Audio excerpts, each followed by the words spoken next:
Hi everyone. Hi friends. Welcome in. Hi Miss Marilyn. Good morning. How are you doing? How's everyone doing? Happy time zone. Good morning, good afternoon, good evening. Wherever you are, I hope the weather is okay for you. Hi Bailey. Good morning. Hello. Hi Carol. You literally just rolled out of bed, Miss Marilyn. Yeah. Well, I had a cup of coffee this morning watching Brad stream for a bit, and then now I have my second cup because that's how we're gonna get through today. But that's okay. You missed Pen Addict today, Indy? Yeah. It was good. I think the first part that I was watching, Brad was picking out some inks that matched the Roy G. Biv Rainbow Order. And then I think he was doing some unboxing, and then I had to take the kids to school, so I had to drop out. But you just got out of a work meeting, Bailey. Sleep is important. Yes, it is important. Definitely. Always try and get some sleep and some rest. Hair and Pen Nerd, good morning from Atlanta. Are you planning on being at the Atlanta Pen Show? I won't be at the Atlanta Pen Show, and I have the biggest FOMO because I know a bunch of people are going to be there. I have FOMO for all the pen shows, literally. The ones that I don't go to, because I know great people are going to be there and it's going to be so fun. But I assume you're going Hair and Pen Nerd. I think I saw you in Brad's stream asking questions. But if you are, have fun. And anyone else who's going, have fun. You missed the unboxing, Bailey? Yeah, I saw like a little bit of it. Hi, Zodiac Pen. You're working and lurking today. Yay, I'm glad you could be here and just lurk away. And we'll keep you company, right? That's what we're here for, keeping each other company, having a little bit of fun, chatting, and yeah, let me know what's new. What's new? So last week I could only stream on Wednesday. I missed Friday, and Zodiac Pens messaged me being like, "Are you going live?" And I was like, "Oh no, it's Friday," but I couldn't go live because my kids were at home. But this week they're back in school. Yay, but also I miss them. And I'm back to my schedule. So I'm happy because it keeps me creative, and I miss all you guys. So I'm really glad that you're all here. If you're joining and if you're watching the replay, thank you so much for being part of the replay team. Appreciate you. Bridges Carpenter. Thanks for the follow and thanks for being here. You are going, Hair and Pen Nerd. You're excited to meet some local pen lovers. Yeah, for sure. That's part of the fun, right? We have so little community available to us locally. And when you can go to a show or an event that's made for stationery people or for pen people, it's a great way of getting to know people that may live around you, but also just the wider community, right? People who you might interact with online, but may not necessarily see them outside of a pen show or something live. I'm so jealous whenever a pen show hits. Yeah, GHV. I feel the same. I'm just like, I want to go to all the pen shows. Chicago's now a month away. Yay, Bailey. Before you know it, it will be here. And then you're going to be like, oh, what do I pack and what do I take with me? It always happens, right? Like the week of a show or an event that you're going to, it's like trying to pack like all the things that you want to bring for yourself, things that you might want to bring for show and tell, and then like making sure you have space for all the things that you're going to bring back. Yeah, is anyone else going to Atlanta Pen Show? I know Zodiac Pens, you're going to be there. So check out the Zodiac table for some great pens and other things. And I know Olive Octopus is going to be there as well. Brad, of course. I want everyone to go up to Brad and just be like, do you know who I am? Just troll him. I wish I could go. Wow.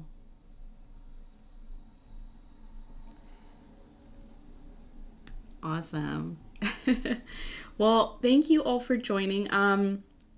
So I have a new desk, which I have everything on. It's a standing desk, which is like definitely new for me. I've never had a standing desk, and I'm trying to get used to it. There's like different settings that you can preset it at. And so one is like sitting, and then one is like to the top where I can stand over my desk. And I thought maybe I should stream while I'm standing, but I don't know if I can stand for a couple of hours just like doing stuff and in one spot. So we're going to try sitting this time, but I'm really excited for my new desk. Good morning, Sue. Susie B. Good morning. Thanks so much for joining. I'm glad you're here. Pen addict privilege, right? We should all be like the pen addict. Oh, thanks so much for following, Susie B. Yeah, how fun. How fun. We're all just having... We're all just trying to have a bit of fun. We're trying to enjoy the things that we have, and yeah. Oh, Bailey, I'm glad you're here. And everyone else who's interested in talking about the Traveler's Notebook, just really quickly, because if you were in the Pen Addict stream yesterday, Brad set up a new Traveler's Notebook. We talked about it on the podcast last week about Travelers, like TN, the TN system versus the plotter system, how they're different, how they're similar, which one is the best. Really, we didn't land on an answer. I said plotter, but it's only because I'm really excited to explore the plotter more.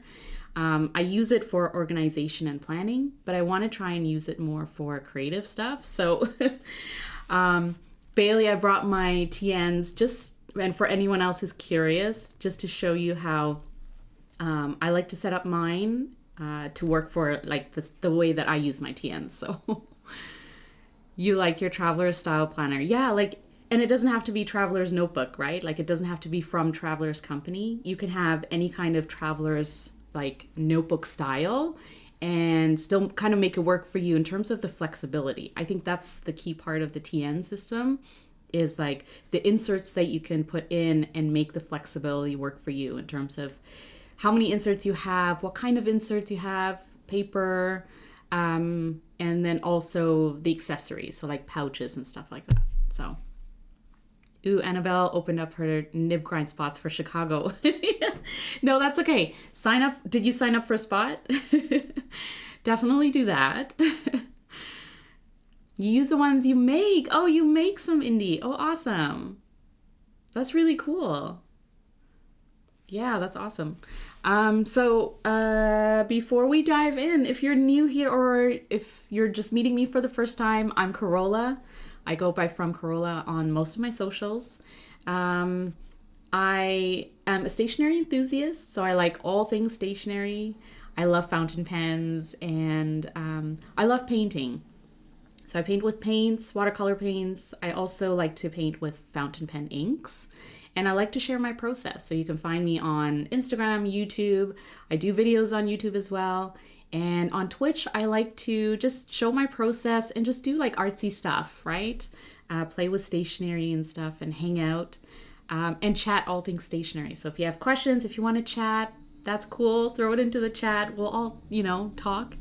And if you want to do art along with me, if you're journaling or painting or whatever it is that you like to do, feel free to do that. Have me on in the background. We'll just kind of hang out virtually. And you can catch the replay on Twitch and YouTube. If you are watching the replay, thank you so much. I appreciate you watching and for being here and for being part of my replay club.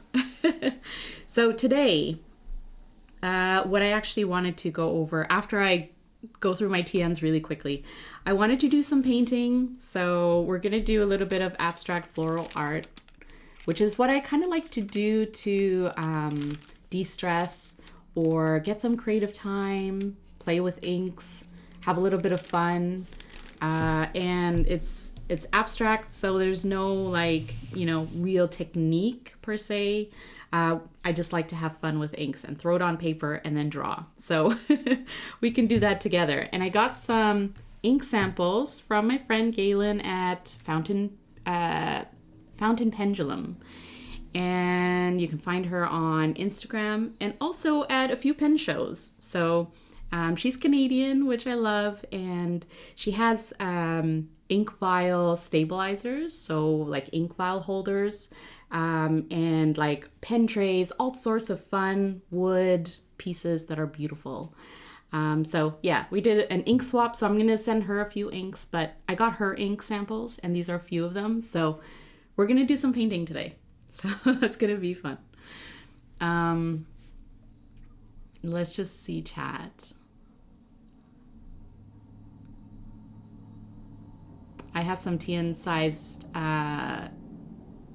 notebooks, and I like the idea of them, but there are only so many days in the year. Yes, Miss Marilyn, I feel that. GHP, I'm slowly getting acclimated to my TN passport. Yeah, TN passport is... It is, you know, it's not for everyone because it is so small, right? So it is convenient, it's portable, but also, you know, kind of has to fit your style of what you're using it for. Journaling, a great way of using it is as a wallet. So you have it on the go. You can also throw in an insert and take notes or have lists.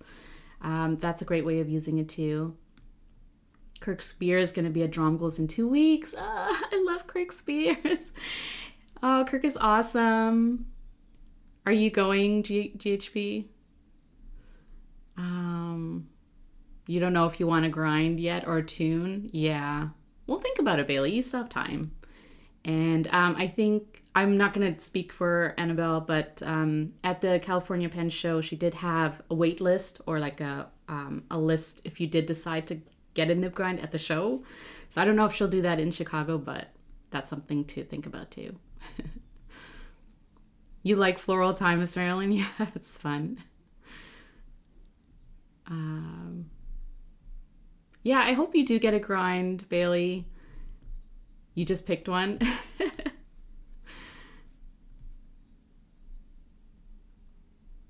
Yeah, so you're having a couple of grinds from Kirk, Bailey. I see your comment, and you hope Gina can work their magic. Yes, Gina is amazing. Gina's grinds are always really great. Kirk as well. Kirk is really good at like if you have a couple of pens or a pen that you want ground, but you're not sure what you want. Kirk is really good at sort of talking to you about the different grinds that he can do depending on your writing style. So the way you hold your pen, the way you write, what feels comfortable for you. So I've done that with Kirk a few times where I'm just like, I have these 2 nibs. I want to do something fun. What do you think? So that might be something worth doing as well.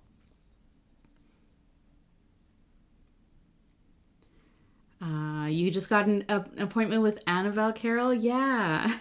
Awesome. Annabelle is amazing. And Annabelle also was the podcast guest on the Pan Addict podcast this week. So if it came out today. So if you catch it, that's Annabelle. Hello, community time. Congrats on your giveaway win. You're going to try and get there, GHB? Yeah. You want to get a couple of grinds. Architect with needlepoint. Yes. So I was going to say, I got really excited for some reason, but Kirk's needlepoints are great, right? The Architect, I generally like it from pretty much any nib specialist. They can do a great Architect. I got a smooth cursive italic on a broad nib done by Annabelle at the SF Pen Show last year, I think. Yes. And that was really good. So the thing I like about Annabelle as a nib specialist is she takes her time with you. So she, watches you write, and then she'll grind something, and then you sort of write again, and then she'll kind of fine tune it to your writing style, right? And that's what I love about nib specialists and the experience of getting a nib ground in person at a show or at an event is that they will do it to your writing style. So when you walk away with that pen, make sure that you feel comfortable writing with it the way that you would. And I know in person when you're doing it in the spot, you might feel a little uncomfortable or just awkward the way that you're kind of writing on the spot. But make sure you're sitting comfortably. You have a paper, or they'll have a paper pad you can use. And make sure you sort of just like, take a deep breath and comfortably write the way that you'll use it. Because when you walk away with that pen, you want it to work for you, not necessarily just have an architect grind, but have an architect grind for you. So make sure you sort of, spend your time with them and really get the grind that is like fits your style. That's my little spiel about nib grinds. Oh yeah, I can't believe I won. I need an orange ink too. I'm happy for you, community time. That looked like a really nice orange ink, so enjoy.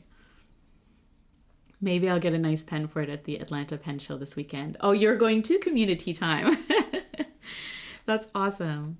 Yeah, that level of service sounds amazing. It's like, honestly, every nib specialist takes time and care with your pen and with you, right? So all of the nib specialists I've worked with at pen shows, there's been a few. They've always been amazing, and they never seem to like rush you to, just like walk away with a nib grind. So take your time if you think it's still scratchy, or if you're kind of like, yeah, it doesn't feel right. Take your time, and they will do it to your liking. So don't walk away unless you're really happy. Kirk Imperial Gina Perspective. Yes, I bought a Perspective nib grind. I bought a Perspective nib from Gina at the California Pen Show that they had pre-ground, because I didn't have time to sit there and get more grinds. I already got a grind there. So I threw it into one of my pens and it writes amazingly. So you'll be happy with that one. You're using it as a wallet, GHP? I'm seeing your comment about the plotter, not the plotter. Are you using you mean the TN as a wallet? Yeah. Yeah, that's how it's a great way when you're using a portable, Passport TN, or even like a mini plotter, or, something similar to that size. It's great as a wallet. It's great as a sort of like on the go list book.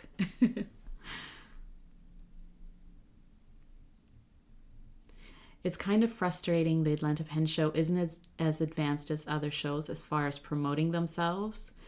That's a little disappointing. There still isn't a class schedule. Yeah. I mean, most of the pen shows are run by a team of people who, they have to kind of be on schedule and be good, be on top of things in terms of updating the website. It's a lot of work. And yeah, if they can't sort of stay on top of that, then people who are going to the show are going to find it a little frustrating in terms of trying to find information that they want or need.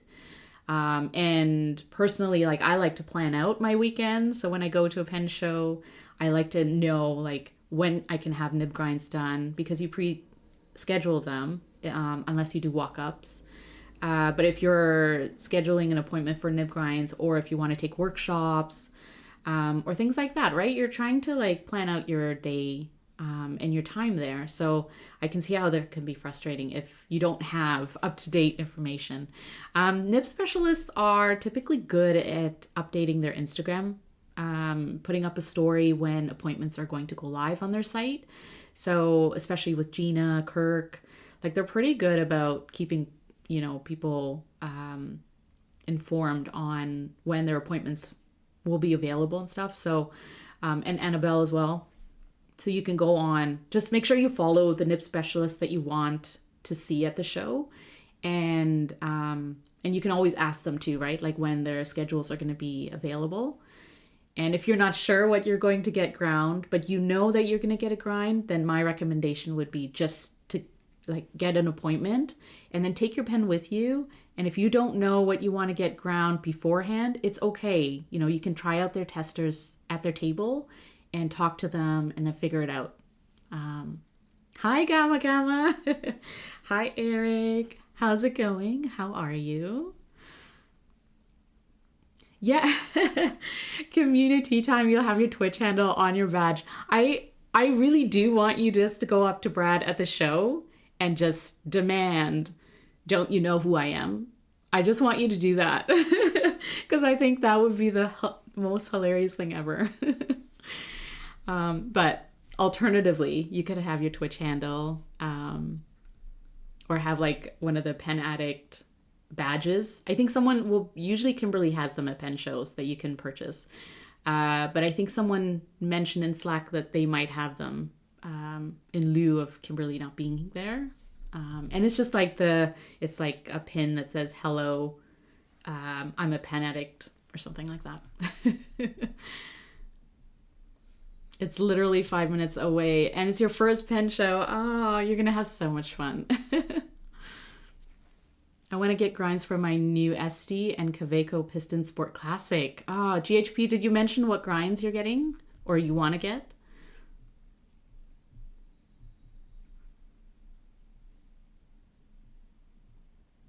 Hi, Mrs. G's. Hi, welcome in. Thanks for joining. I do wish they had nib retipping specialist there. Oh, yeah. That shows. My cat keeps trying to bite me. Bailey, that's hilarious. Your cat's like, I want to write something. That's awesome. Cats. I'm new to the hobby, so I don't know any Nimbisters by name to even see if they're going to be there. Yeah, hair and pen nerd. Definitely check out Custom Nib Studio. Check out Pen Realm. Annabelle is Opus Cineris. And then I'm not sure who else is going to be there. But if you sort of, follow those three, there's a few more that may or may not be at the shows. But, or if anyone else knows who else is going to be there. I will have to practice that because this is not my personality at all. And the thing is, community time. Brad is actually a really nice person, which, like, obviously, right? Even on stream. But in person, he's like really nice, so it might be hard to just go up and demand something. It's gloomy here in Chicago, but hanging in there. I'm about to make some lunch for the pups and oh, say hi to your pups, Eric. Your pups are so cute. Yeah, hang in there, Eric. It's also very gloomy and rainy here in Vancouver, so I hear ya. And it's gloomy there too, Bailey. Yeah, it's just a gloomy sort of season, isn't it? Architect with needlepoint on the reverse. Okay, yes, you mentioned it. I see it.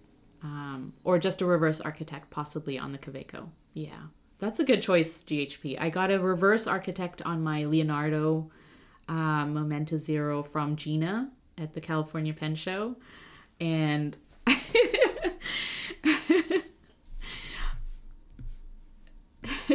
sorry, I'm laughing at Zodiac Pen saying, Corolla, hello. Hilarious. Zodiac Penco is going to be there too. But we're talking about nib specialists specifically. So that's my excuse. But yes, definitely check out Zodiac Pens and say hi to Bart and maybe troll Bart a little bit. Lyra Lenny, good time zone. On for a bit before a baby shower for a coworker. Thanks so much for joining. I love the lit up message. Yes, Kirk Spears is also going to be there. Mark Bacchus. Oh, okay. Awesome. Yeah. So look up these nib specialists on Instagram, and they're usually good about updating whether or not they're going to be there. They'll also usually put it up on their website. And yeah, or, go to the show. And like I said, some nib specialists might have like a walk-up list. So if you're not sure who's going to be there or who you want to see, you can also see if there's walk-up lists. At the California Pen Show, this guy had a pod-like looking thing that was a welding booth, which was cool. Oh, okay, Miss Marilyn, that's cool. There are different types of vendors and booths at these shows that are like that make it interesting, right? So it's always worth checking out. Bailey, hi. Yes, Zodiac fans. They can come by. I will introduce them to people. Oh, that's really nice of you, Bart. Yeah, Mark Bacchus. Yeah, and these are nib specialists that like if you can get an appointment with any one of them, they'll most likely be able to do what you would like. Or even, suggest grinds that might work for you. So go see Bart and talk to him. And just troll him. Yeah, no worries. No worries for the suggestions. If you have questions, yeah, definitely ask. A few of us have been around at pen shows, and so we'll share what we know. The Piston Sport Classic is my EDC that I use a lot with the TN Passport. Oh, awesome. Yeah. And the current stock M nib is just too wide or wet. Yeah. So what you want with an EDC pen is a finer line, right? So I totally get that. Yeah. I don't have the piston Kaweco, but I do have the aluminum in my the AL Sport or Al Sport, and that goes in my plotter square. So yeah, they're really handy, right? Like as pocket pens, they're really handy to have, and that has a fine nib, so you want it to dry faster and not put down a lot of ink. Lyra Lenny, I've been having a lot of fun using my channel points for this type of thing. Oh, yeah. You've been using your channel points for the fun. Do you know if the streamers get anything for using them? I don't know, actually. That's a good question. I'm not a veteran enough to know if I get anything out of it. But it is really fun, right? It's really fun to see things happen on screen and in chat. I don't have a pen that's worth grinding yet, but I do like the ones that I've got so far. Yeah. Oh, thanks, Mrs. G's. Bits go directly to the streamer. So thank you. An extra thank you. Yeah, so Indie Drag... I can see the... Yes, money. Indie, I was thinking you don't have a pen that's worth grinding yet, but I will say that, people have gotten like their Twisbees custom ground. Because the flip side of that argument of like having a worthy pen of a custom grind is that if you're not sure if a certain grind will work for you, I almost feel like it's better to get a cheaper pen or get a nib ground that you can then put into different pens. So if you're going to get a pen ground that you may not be able to switch out the nib or it's a more expensive pen and you're kind of like, ugh, I don't know about this grind. My recommendation would almost be, go with a cheaper pen and get that grind just to see if it's right for you. And if it's not, then, it is what it is. You can always like resell the pen maybe. Or get it done on a nib that you can interchange between other pens. FC, yes. FC usually goes to Atlanta. Part of their experience is the custom ground nib. Yeah, and FC nibs are great for, they have custom ground nibs that you can choose from, but also, like, I've gotten FC nibs ground by nib specialists, which then I can throw into different pens. So that's an alternative. You could also buy a pen at the show to grind. Yeah, exactly. I've done that before too. Especially if you have an eye on a certain pen, like, you're going to get a pen from Zodiac Pens, and then you can go to, Annabelle and get it ground into something fun, special. And that will make the show special too, because you'll always remember the pen and the nib from that show. You have several Jin Hows and stuff like that. Yeah, like, I mean, I would almost say, like, if you have a Twisby is a great sort of go to. But like I said, get a nib that you can interchange into other pens. That's like the ideal, I think, for me anyways. Do they usually have nibs for sale to then grind after consult, or do you have to show up with the nibs already purchased? I think you may be able to purchase. Oh, like, so Pen Realm, Kirk. Oh, Mrs. G's, you're like on the same wavelength. They're just taking the words out. Yeah, exactly what Mrs. G said. Kirk usually has pen show specific nibs that are engraved for the pen for the show. And then also other nibs. Like, you don't have to get the one that's engraved for the pen show, but he has like a set of different types of nibs that you can choose from. And then you can get it ground. Then you can get it ground. And I've done that before, where you get like the pen show nib and then get it ground into something. And usually like a broad or a double broad is a great like starting point for pretty much anything. But if you want needlepoint or something smaller, then, you know, remember that when you're choosing out your nib, your stock size. Yeah. And yes, he will also grind any pen you buy from him. And that's kind of cool about like nib specialists who have pens and nibs available at the show, is that like it's all there, right? Like you can get the nib or the pen and then get them get them to grind it to something that you feel comfortable with. Yeah. Yes, FC Franklin Christoph. They're great. They have really good pen choices as well. So if you're looking for a Franklin Christoph pen with a specific nib that they have, definitely check them out early on, because yeah, they do kind of not run out, but you know, like the choices will sort of dwindle down as you go. Oops, sorry. So really quickly, I wanted to show Bailey this, but also anyone who's interested in the TN. After watching Brad set up his standard TN yesterday, I was like, the way that he set it up is great. Like that will work really well. And then obviously there's other ways that you could set up a TN to work for you, depending on how many inserts you want to use, how you use those inserts, and then some accessories that you can get. So with this Passport TN, I got a canvas pouch insert. So it's very slim. It doesn't add a lot of bulk, as you can see. And then I have one insert in here that I got at the SF Pen Show from Pinky Elephant, maybe. Little Lulu. It's made by Little Lulu. But yeah, it was a specially made insert for the SF Pen Show.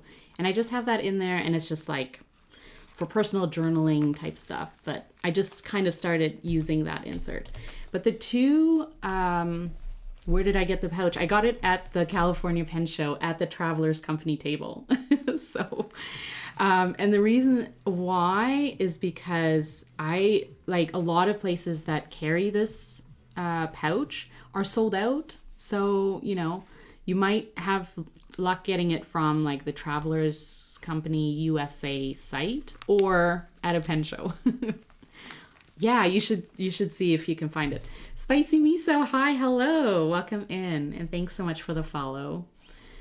I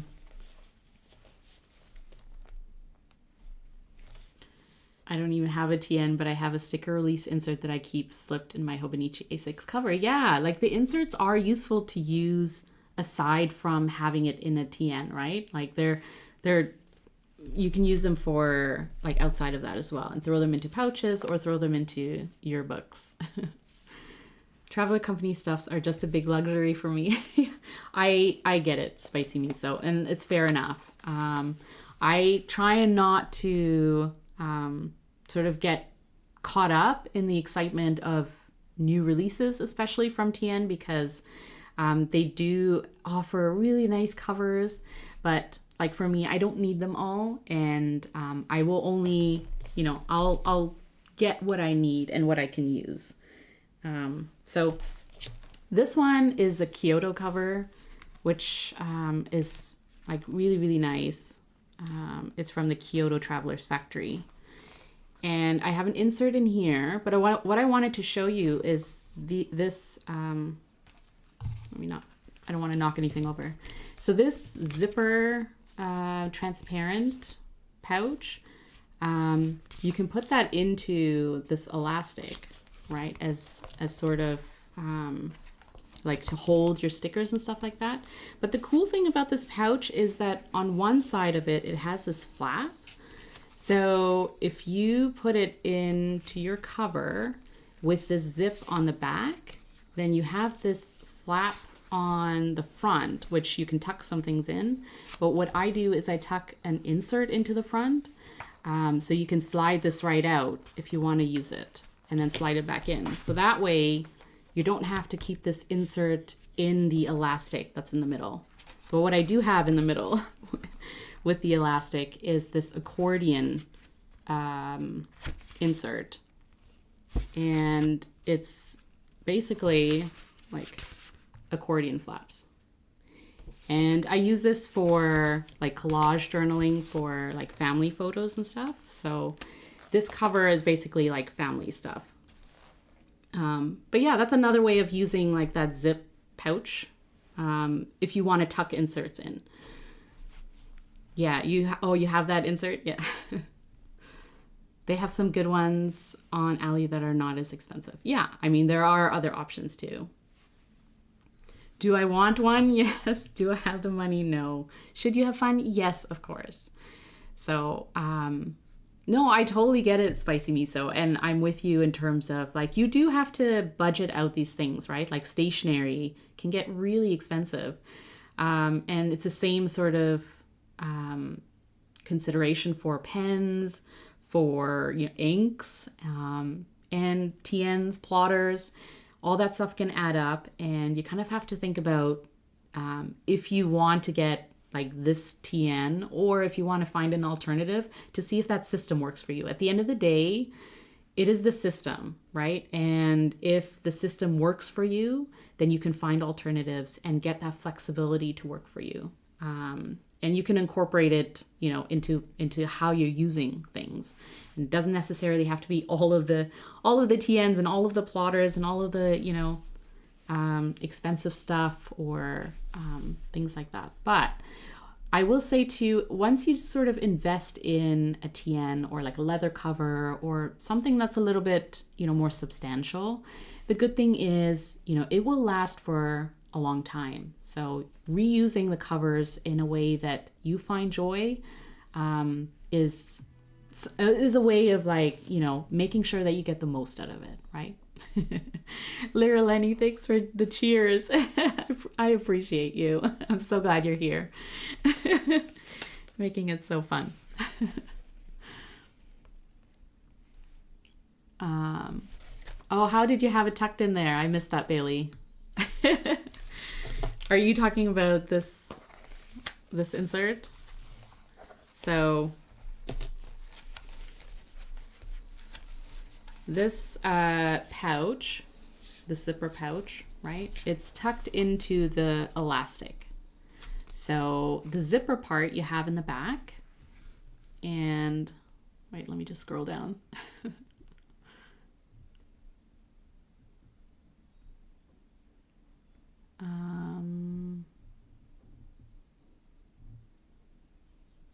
Okay. Yeah, okay. just making sure I got it right. The zipper part is in the back. So in the front, you'll have this. So in the front, you'll have this that has two flaps. So on the inside, you can tuck something in here. And then on this side, just because of the way it sort of sits in the front like this. Yeah, you see what I did there? So then you can tuck in an insert. And the reason why I do this is because when I write or collage in an insert, I actually don't really like, it's just a personal preference, and maybe, a lot of people might relate to that, is I don't like to do it while it's in a cover. And I know there are clips and there are ways to hold it open. And spicy miso, you kind of alluded to the fact that they don't stay flat. And some covers, they take a little bit longer to sort of make those covers lay flat. But like for the most part, they can. You kind of have to train your cover to do that. And they are, you know, sort of pliable in that way. Is stretch them out, you know, don't be like, I'm not really precious with my covers unless they're like, I don't know. I'm not that precious with my covers. I feel like leather, I love the look of like, you know, gentle scratches and seeing use out of them. So you can sort of manage them in that way. But for me, when I'm using an insert, like I'm writing in it or I'm collaging in it, I like to take the insert out and then put it back in. And it's just like a me thing. So if I have it tucked into parts of, like tucked into a pouch or tucked into a folder or something like that, then it just, for me, it feels really good. Leary Lenny, the inky ink pony. Let's get inky.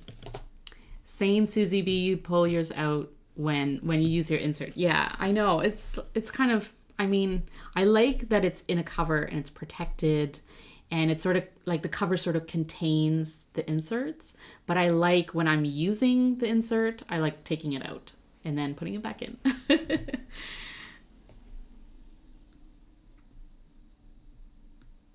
I got my passport to lay flatter by moving the knot from the back cover to the spine.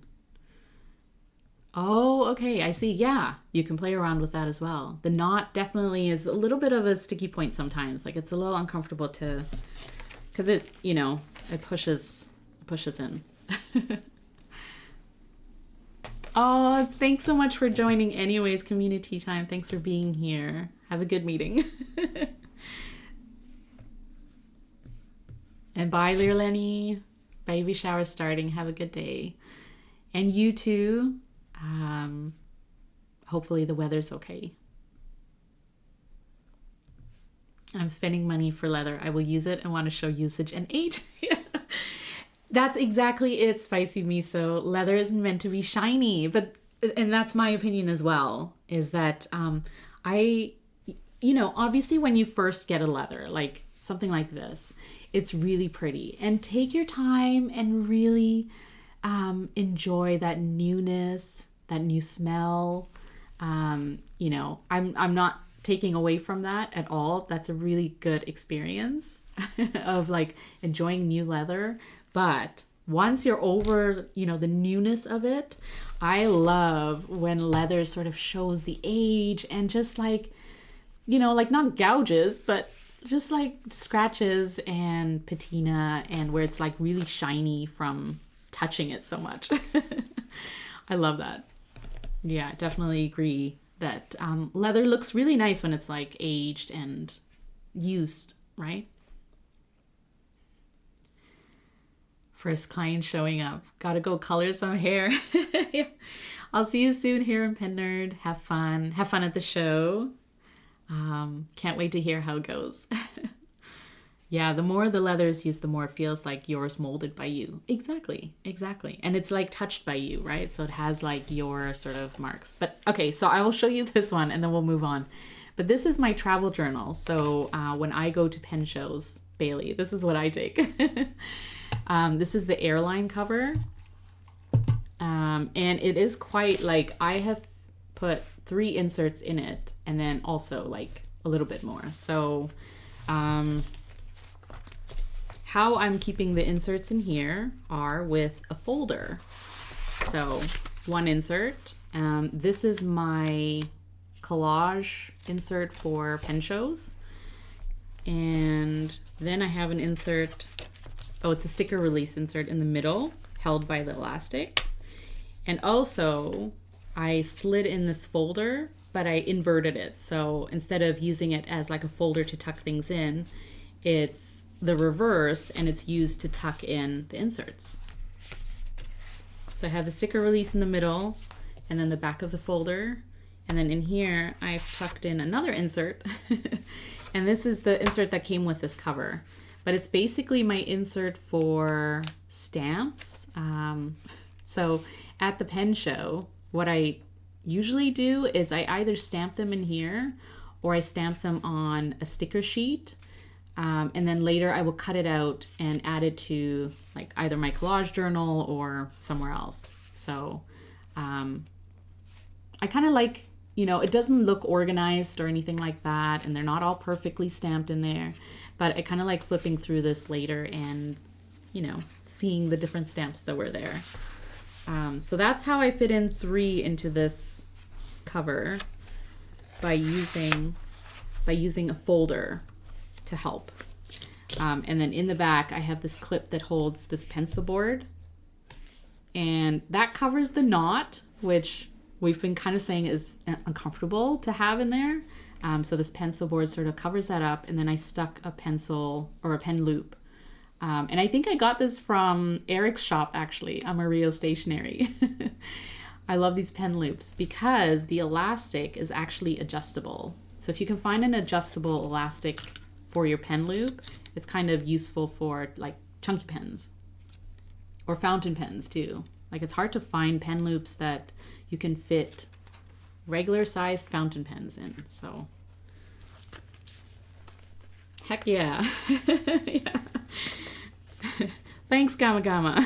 Thanks for having these pen loops. So useful.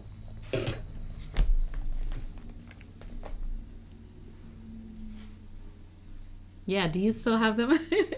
For exaggerated body pens. I love that. That's exactly it. When you have your broad nibbed pens. You'll have them back in stock. Okay. Yeah, I think I have 2 of them, but they're literally like the XL, but for actual XL pens. Because Bailey, I agree, the Leuchtturm ones that are XL, like they still only fit, the slim fountain pens. So they're useful, but depends on your pen.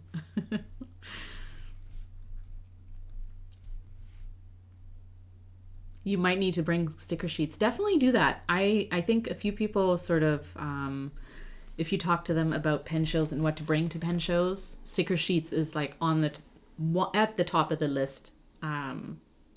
Because especially if you're into stickers, if you're into stamping, and I find that a lot more vendors are offer stamps at their table. I think Zodiac Pens does too. And stationery shops and things like that. So, and travelers, and sticker sheets are like the low key sort of no pressure way of stamping something. And then later you can, cut it out, put it where you need to, and, not worry about it too much.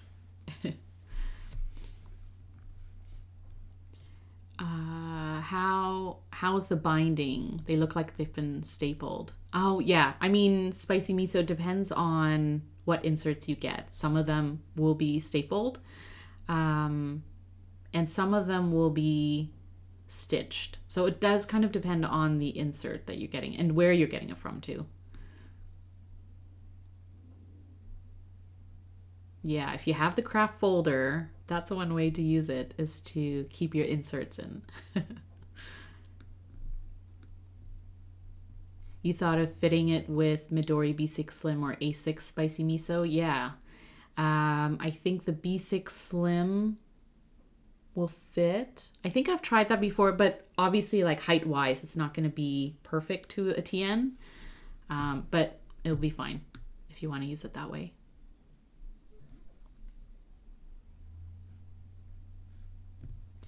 I operated for a little clear zipper top insert for a show collected stickers. I have issues with sticking stickers on stuff. One dog night. You opted. Yeah. I was like, operated. Yeah, you opted for the little clear zipper top insert for stickers, throwing them in there, ephemera and stuff. I like sticking stickers on stuff, One Dog Night, but I sort of feel anxious about making that decision on the spot. So I kind of like to think about, where it's going to go. And then later when I'm collaging, I sort of, have to lay it all out before I commit to sticking. So I love finding new tools that are useful. Yeah, for sure. Have you tried fitting a smaller notebook into a traveler? Yes, I have. And I have tried, yeah, I think I did try the B6 Slim. I'm trying to see where my Midori B6 Slim notebook is, because if I have it here, oh, I do have it here. Okay.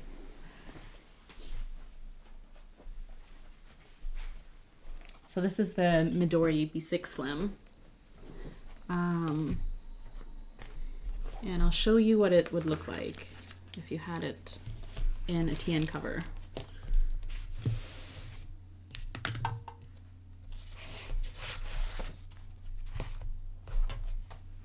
So I have a clear cover on the notebook, so it might, yeah, it still fits with the clear notebook. So inserting it, or like adding it into the craft folder insert, so you can see the height wise, it's short, which, you know, that's fine.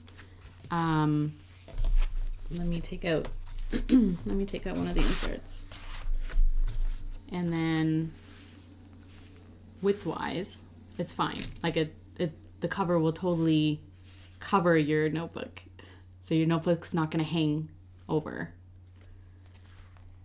So you could do that. So if you wanted to tuck in your notebook, you could use a craft folder or something similar, some similar sort of style, or you could put it directly in with the elastic and just put the elastic in the middle of your notebook. But, you know, that will sort of put a little bit of space there. So honestly, I sacrifice I'm willing to make. Yeah, totally. If, you know, especially if B6 is sort of your size, or like you want to throw in a Midori notebook or something like that. Because an A5 obviously is going to be too big, right? So that's kind of the workaround. And it's not that big of a deal. Like, it doesn't have to be perfectly sized for it to, you know, work for you, right? You don't like the staple binding. Yeah, I totally get it. I totally get that. I can't quite get to the commit part. Yeah, I totally get that too. One dog night. I always have to remind myself, like, use your stash, because then I can get more. Best of both worlds might be folder inserts and putting the Midori notebook into the folder. Yeah. Yeah, it's totally fine. Blank sticker paper always comes in handy. Always have blank sticker paper, because it will always come in handy. It's always like, you know, if you want to stamp something, or share stamps with other people too. Like, if someone's not able to get all the stamps, you can just, like, you know, stamp a sheet and then share it with people. So that's kind of nice to do too.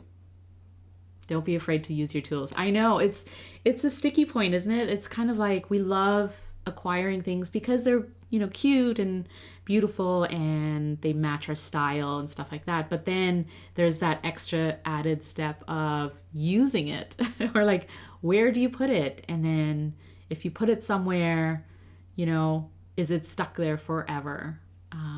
But like I said, part of, or, you know, the way I sort of see it is, acquiring things is nice, but using things, there's joy in that. So just putting a sticker down, that feeling of doing it brings joy as well. So, yeah, it's hard to commit to putting things in places, especially if we're kind of not sure if it's going to stay there or if we're going to keep using like a notebook or something, right?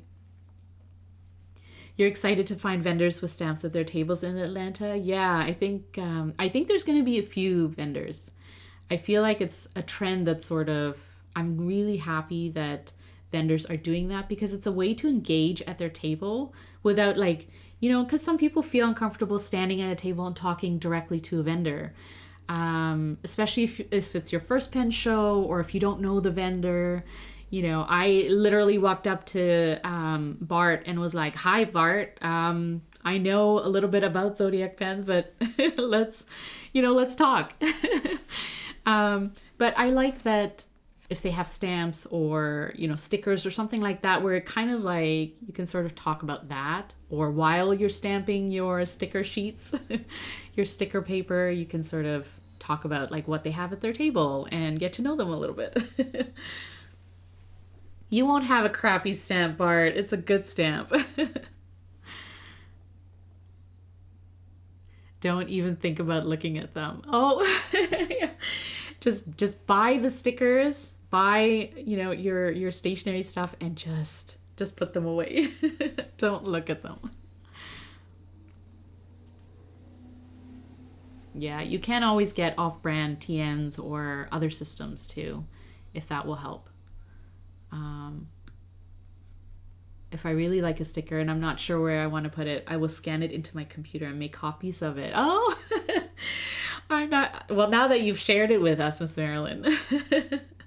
The other thing you can do is, that's a great idea, to make copies of something and then just sort of see if it works for you. The other thing you can do is put temporary adhesive or sticky tack or something like that on the back of, like, for example, like a vinyl sticker, without taking the backing off.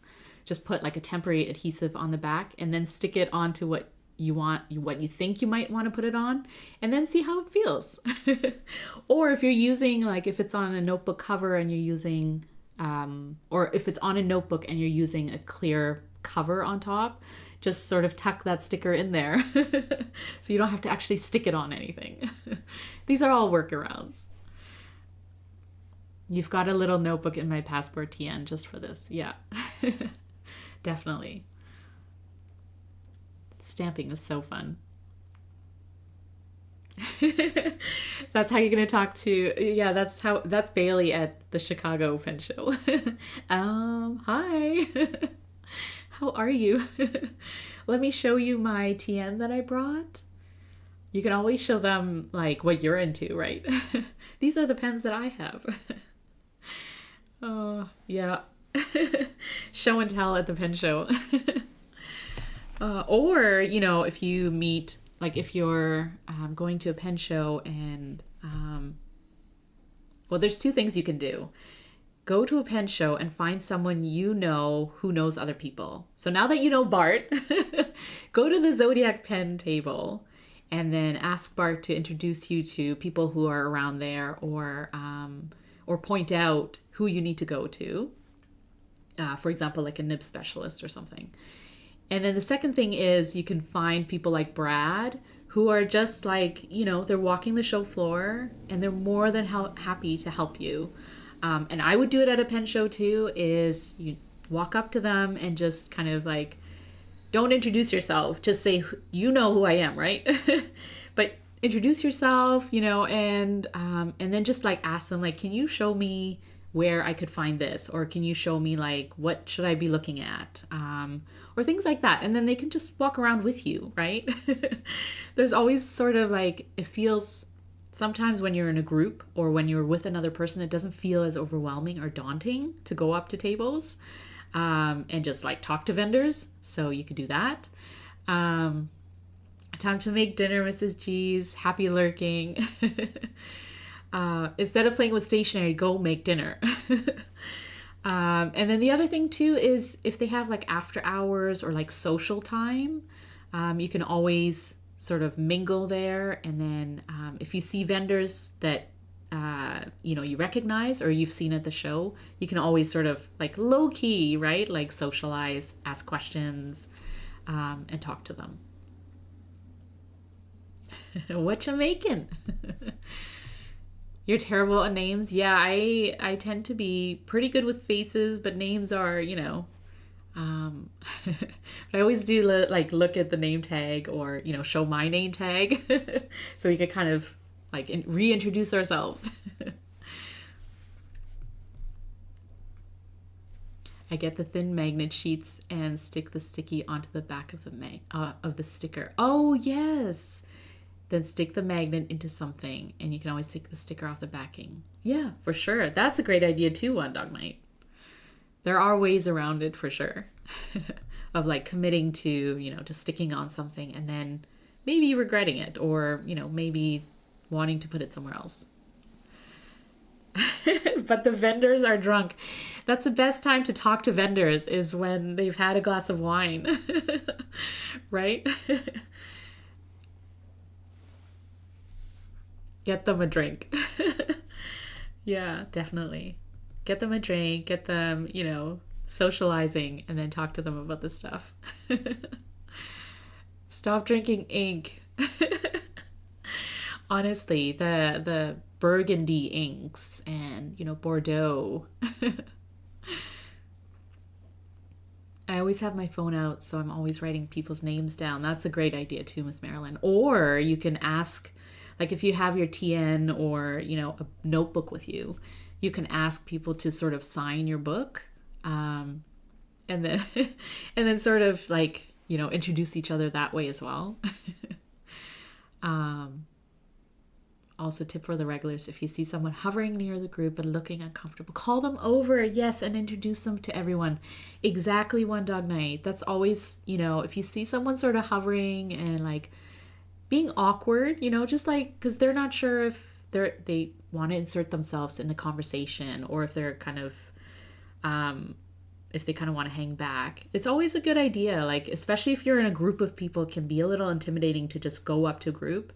And sometimes, because we know each other through like Slack or Twitch or, you know, being online, we know each other through usernames. So it's always kind of like, what is your real name, right? Like, I know you by a username. So the introducing each other, like, hi, I'm this person, you'll know me by this username, is always a good sort of like icebreaker of being like, oh, you're, you know, you're Bailey.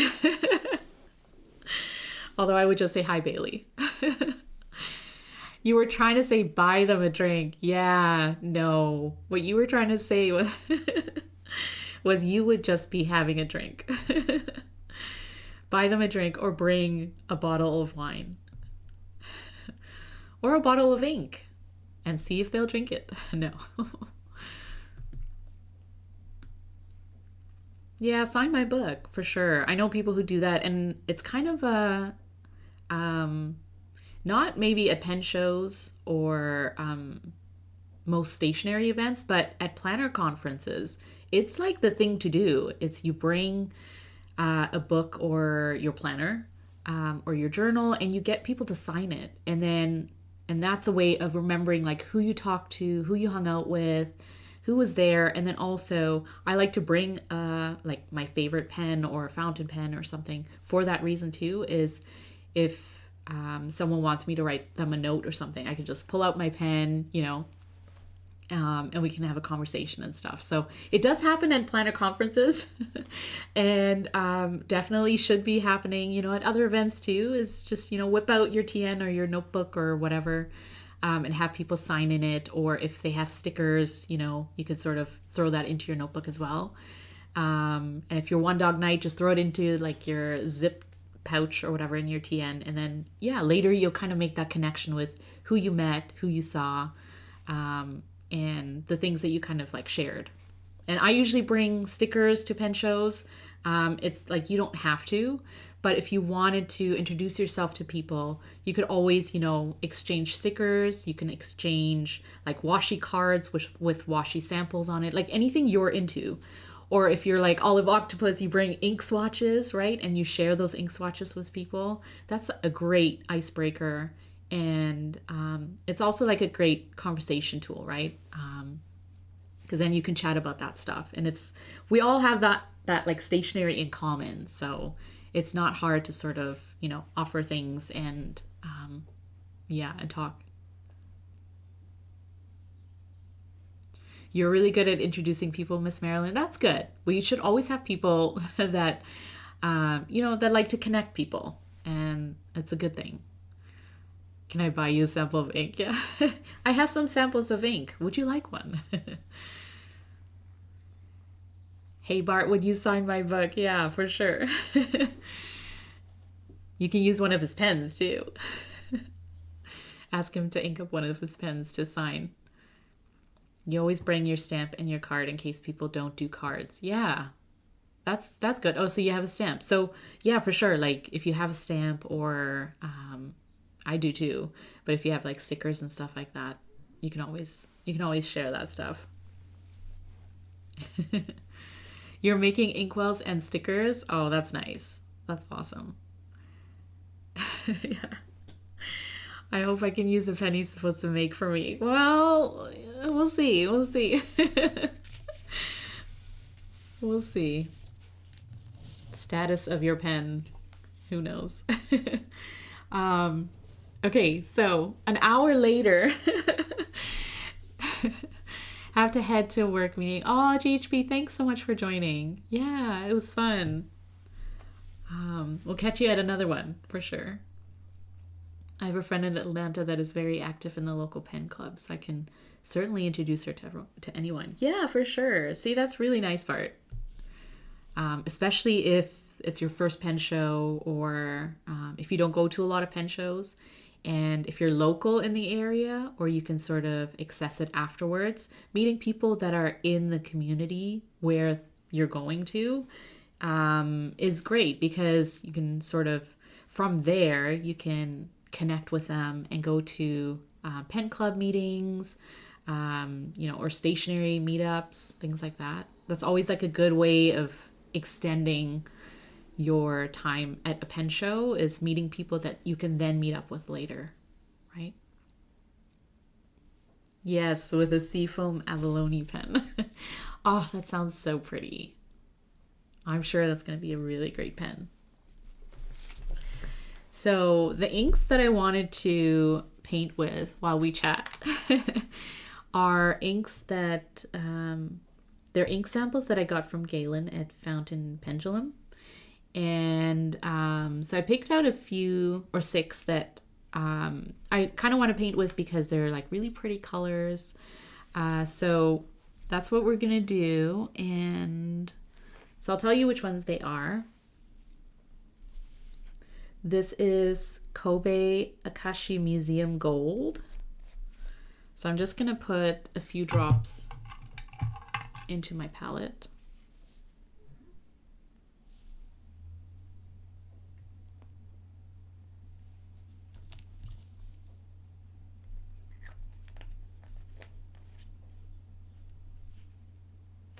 An ink master. Miss Marilyn, you're the ink master for the OC Pen Club. Yeah. How do you become an ink master? Hello. I feel like I'm always mispronouncing it, but I'd say like Itharak. How do you pronounce your username? Or Itharak? Or how do you want me to address you? But hello, welcome in. Itharak.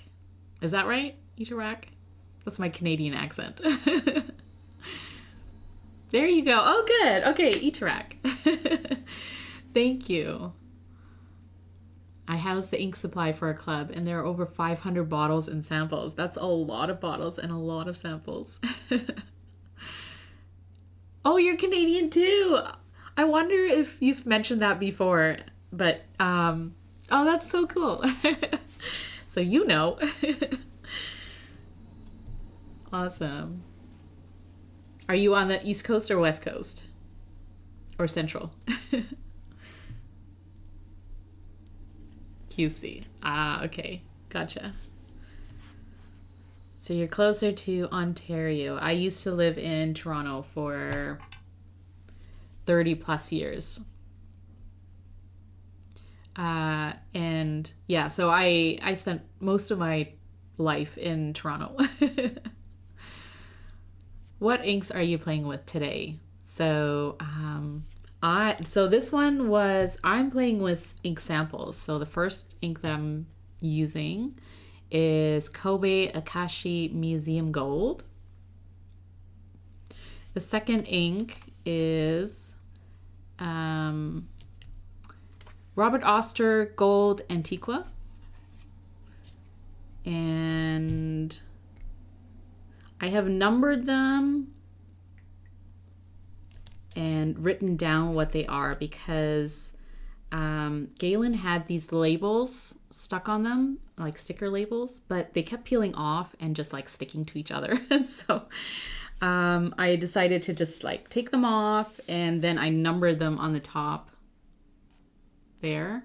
And then I just wrote down what they are. So that's how I'm this is my organization system for now.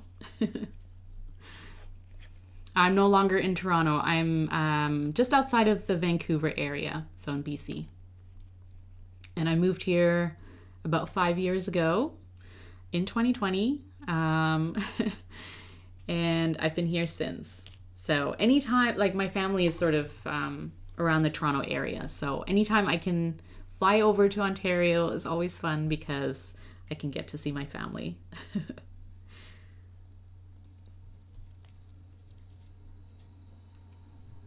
Why are none of my pen friends from Central?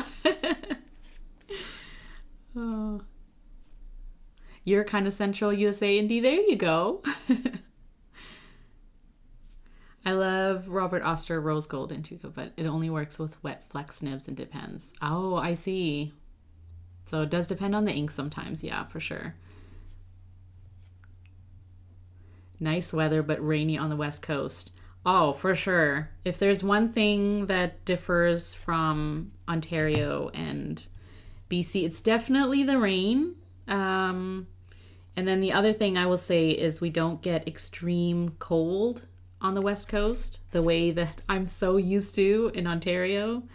Especially, you know, the second and third and fourth winters. It's like, it's never spring. It's, you know, winter, longer winter. And then it goes into a few weeks of summer, like really hot summer. And then it's back into like fall for a week and then winter. Rain is better than snow. Yeah. Oh, man. I mean, snow is lovely, but it can get tough. It can get tough. Especially with like snow on top of snow on top of snow. I use the Dormouse Desk ink sample stickers. They're amazing for doing swatches. Yeah. Yeah, I mean, you know, because these vials it is kind of tough to stick on them. I love, I know people do this, and I think I've seen Olive Octopus do it, putting this circle, what is this called? Like a hole punch sticker to protect your hole punched paper. And then you kind of put the swatch on there, which is like a great way of doing it. So when Galen did it, I was like, oh, of course, like that's a great way of knowing what colors you're using, right? So that's also a good way of doing it. Couture pens essential. Yes, couture pens. Shannon is amazing. Shannon is awesome. Although I haven't met her in person yet, but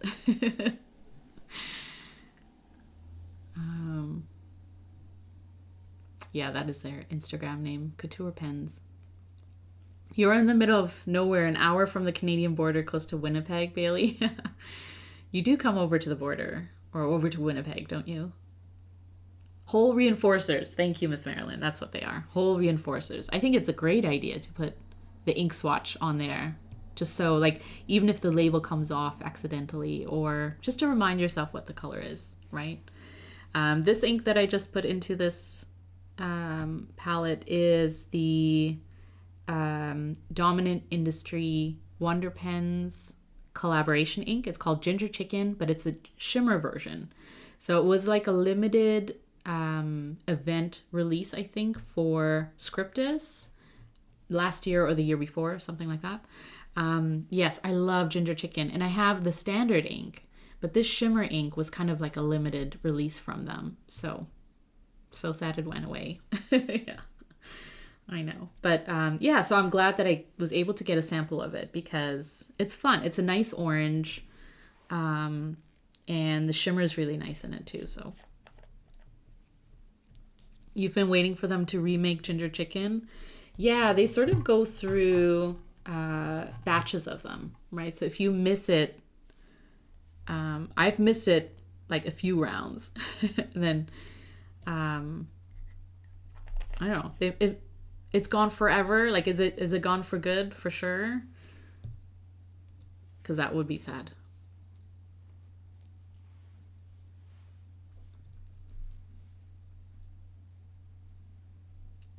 Avery reinforcement labels if you're shopping. If you need these, Avery reinforcement labels. They're very handy.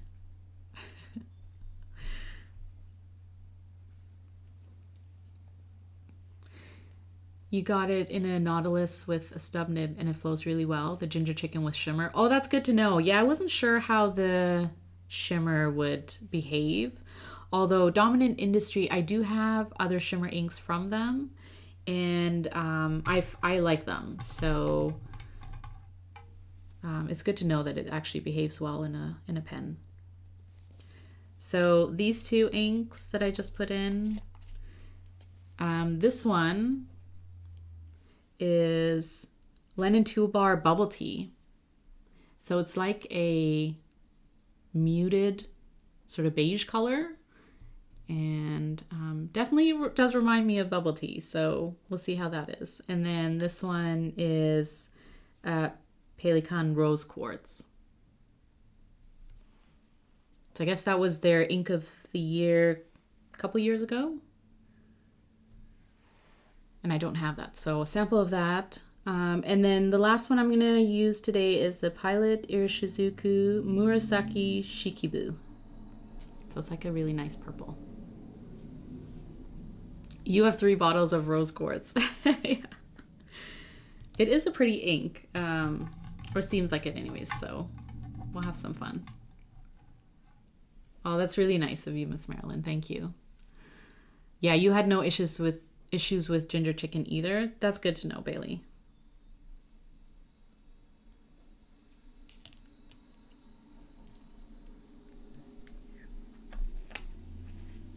Oh, bye, Bailey. Thanks for being here. Thanks for joining.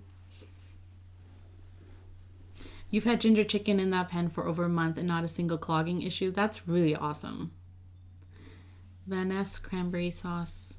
Vanessa hissy fit pink.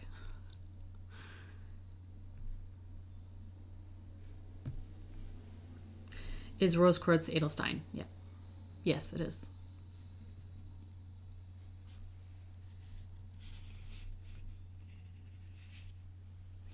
So those are 6 inks, and I'm just gonna grab, let's see, 6 paint brushes to use, 1 for each ink. So what I tend to do is use 1 paintbrush per ink color, so then that way you can dip back into your ink without contaminating or blending it with another color. And you can also use some water to dilute on your paper or also in your palette. That's a good thing about using a palette, is that you could add water to it. You could blend on the palette if you wanted to, and you're not using a lot of ink. So if you need to, if you sort of added too much water or something like that, you can always add a few more drops of ink and saturate it again. So that's the cool thing about using a palette, and that's kind of why I like transferring inks to a palette that I can then play around with and not feel so worried about, contamination or things like that. So, all right.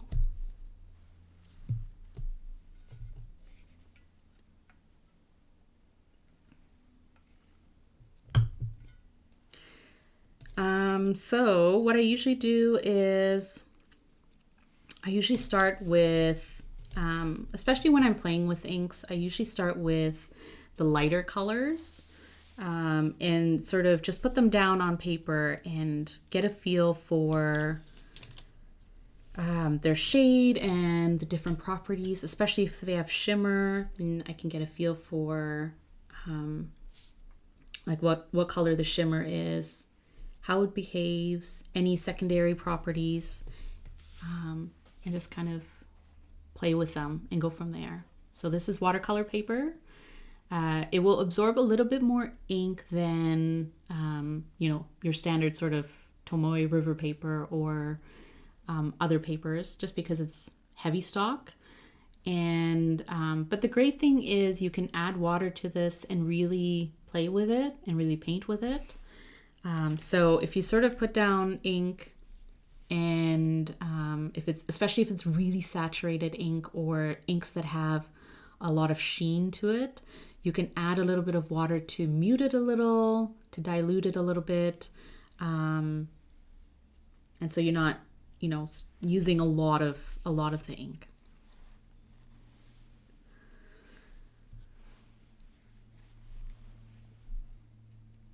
So for my swatches, I'm going to do them at the top, and then I'm going to write what the ink is.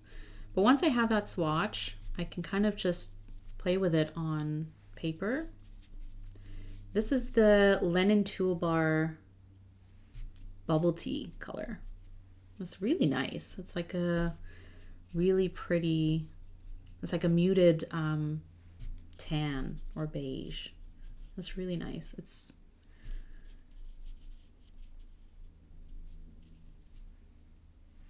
I haven't used it in a pen, so I don't know how legible it would be, but you're gonna break out your palette now? Yeah, do it.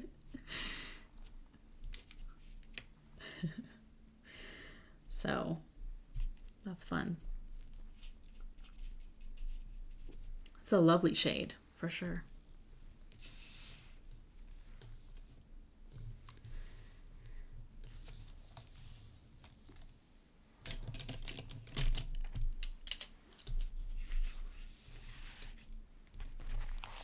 And then I also have my TRP notebook, which I tend to do my paintings in, especially if I don't have a lot of time to sit and like really play with the inks. So these are sort of quick paintings, but this is in Tomoe river paper, so it gives a nice crinkle and tends to use a little bit less ink than you would on watercolor paper.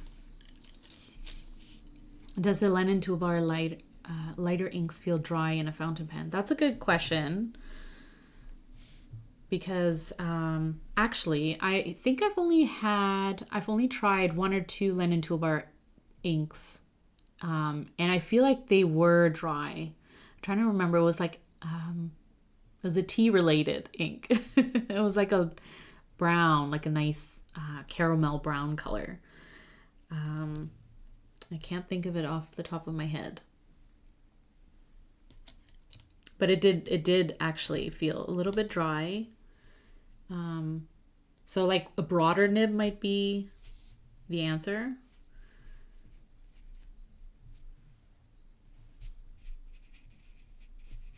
But I don't know if all Lennon Tool Bars tend to be dry. You use mostly broad and stubs, so it might be fine. I love many FWP and Wearing Glue lighter inks, but most feel so dry. Yeah.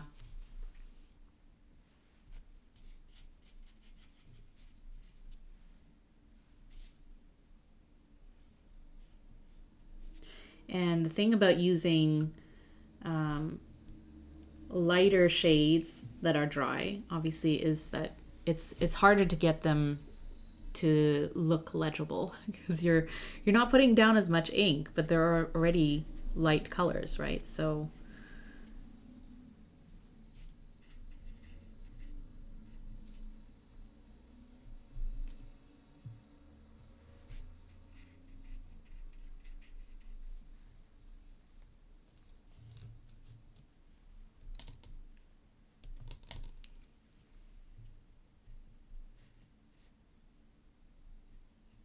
that was the rose quartz, and now this is the purpley one.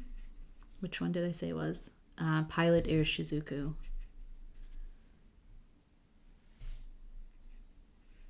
You can sort of play with blending them a little bit on paper, especially if you have water.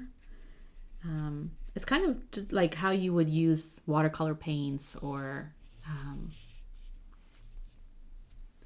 just adding a little bit of water activates the ink as it would a paint, and then you can sort of layer inks on top of that. Which again, it's just a little bit of fun. Like you're just kind of playing with the inks, you're getting to know them. And for me too, I like combining inks, because then I can sort of see what inks work well with other inks.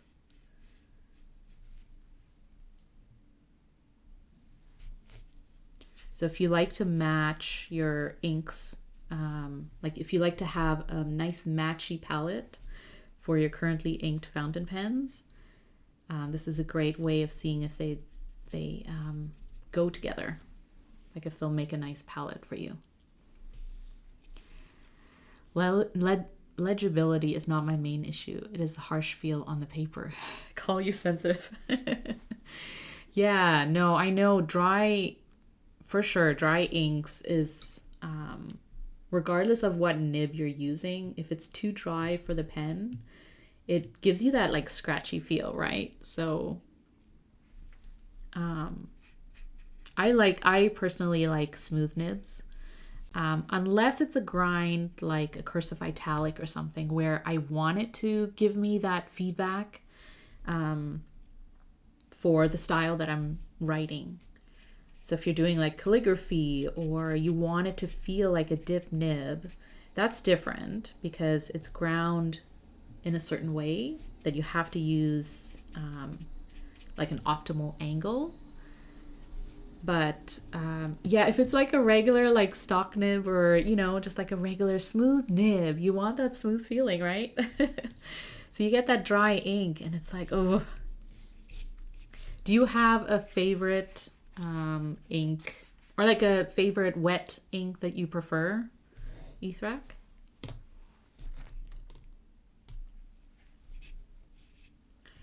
Okay, so let's see.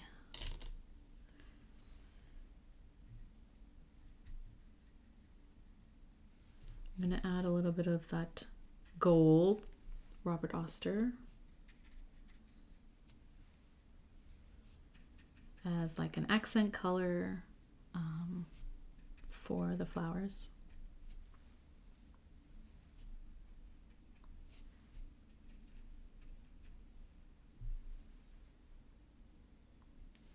Many favorite inks, yeah.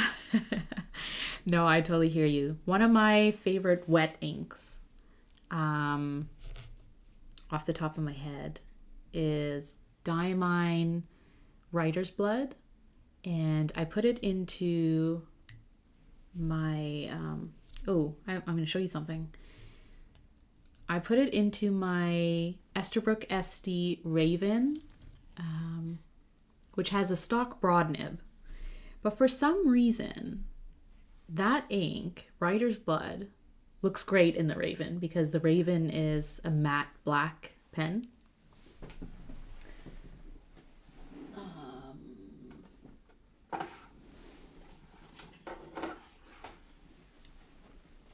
This one.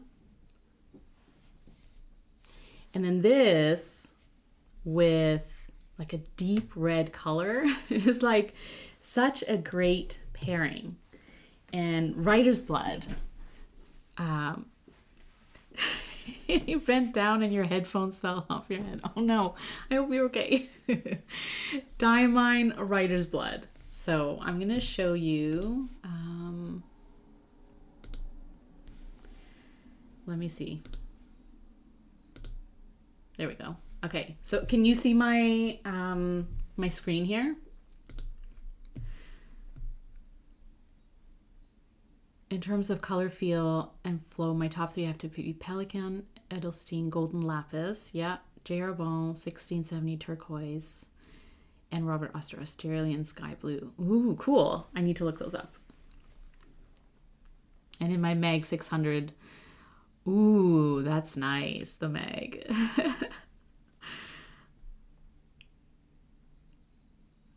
Yeah, okay, thanks, Carol. Oh, thanks.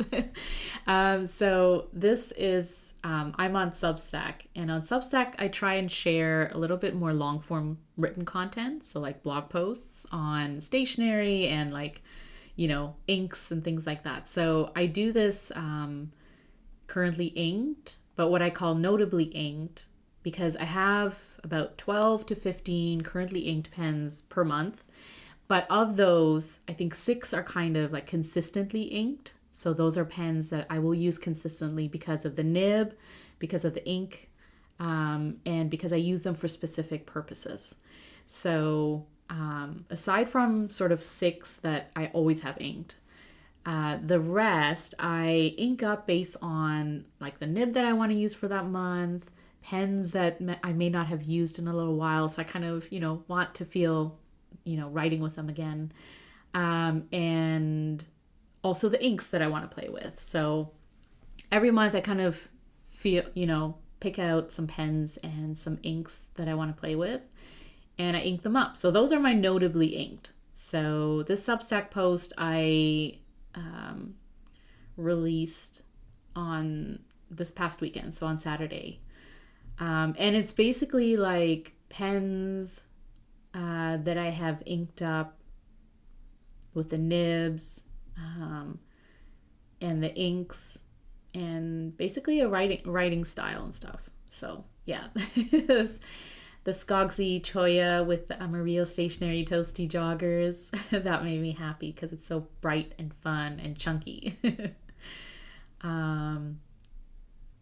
So, and then I also share my favorite pen of the month or nib or ink of the month. And for March, this was my favorite combination of pen, nib, and ink.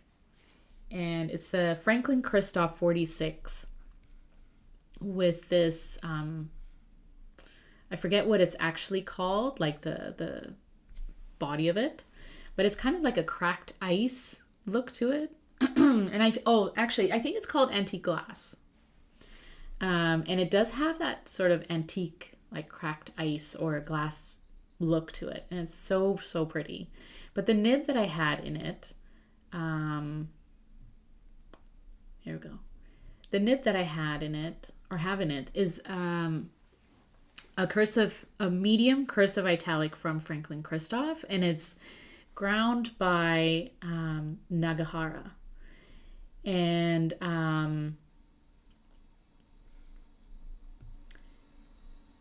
through Franklin Christoph, so you can get it from FC. And I inked it up with Chicken in the Sky with Diamonds, the Dominant Industry Wonder Pens collab. It's a teal color and it's so pretty. And just like all of that combined just made for an ideal writing experience, especially because I really like that calligraphy feel, like a dip nib feel. Maybe not for everyday writing, but for when I'm, I just want to enjoy my writing experience. I have some time to slow down and just write. This is a great nib for that. So all that to say, one of my favorite inks is Diamine Writer's Blood. And it's sort of this really dark red or dark maroon color. And it goes really well with this raven, which is very sleek. So.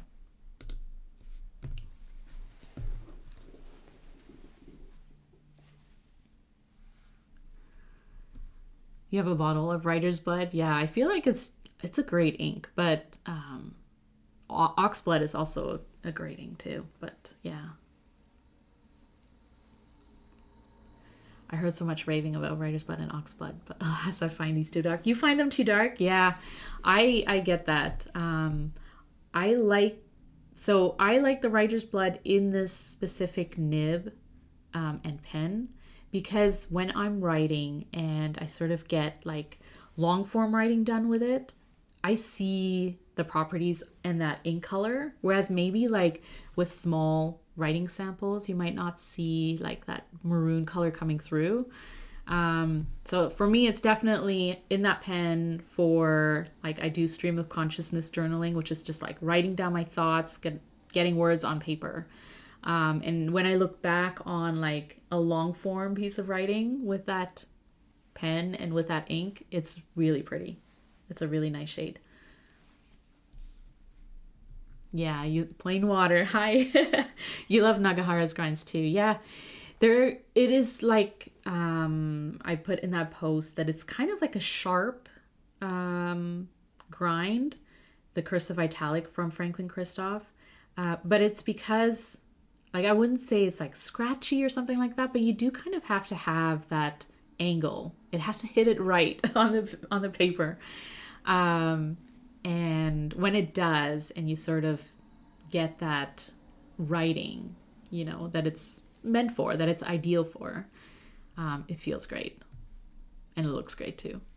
It's very blood colored. Yeah, it's like a really dark, dark color, right?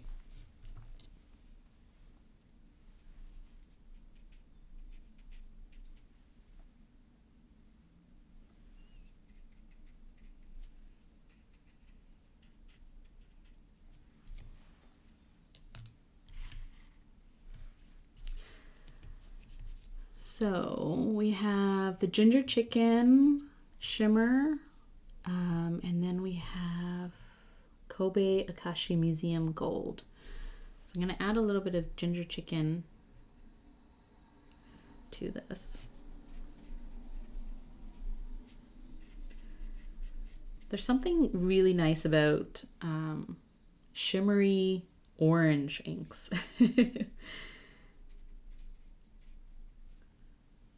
Especially like this type of shade, because it's like a really warm caramel color that kind of just like it brings out, you know, brightness.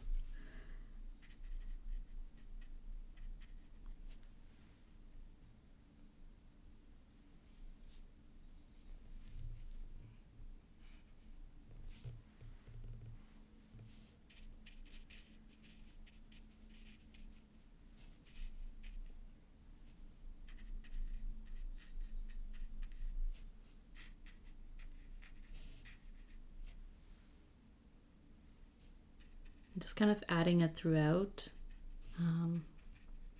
just to bring in a little bit of color.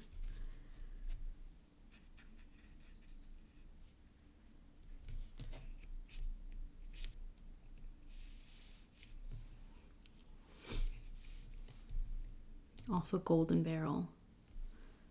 Not sure it is still made. I have a bottle from 15 years ago.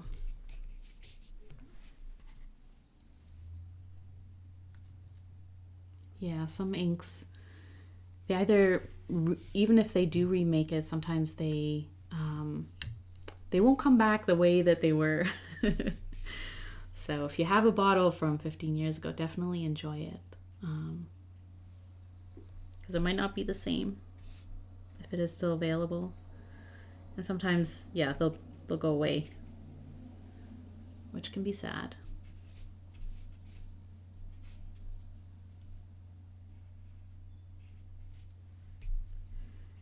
So this Kobe ink, which I don't actually have any Kobe inks, so I know they had a table, like Nagasawa had a table at the California Pen Show, and they were so busy and popular, and they sold out of inks really quickly, like certain popular inks, I guess. And so I didn't actually pick up anything, and I don't have Kobe inks, but I've heard a lot about them and I want to explore them more. And so getting the sample was really nice because, yeah, I just kind of want to play with them and then figure out what shade I would get, what ink I would actually get.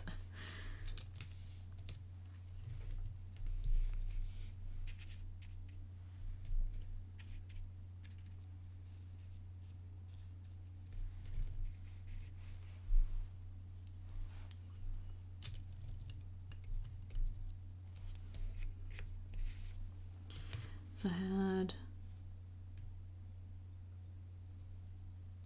purple. It's the yellow.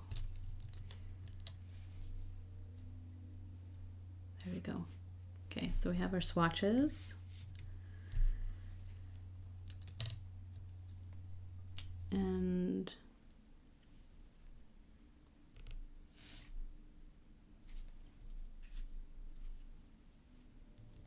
I'm gonna find and add a little bit more. So that's green, orange, yellow, pink. Yeah. I'm gonna add a little bit more of that pink, which is the rose quartz. That really is a nice pink. Oh no, this was the bubble tea. But the pink too.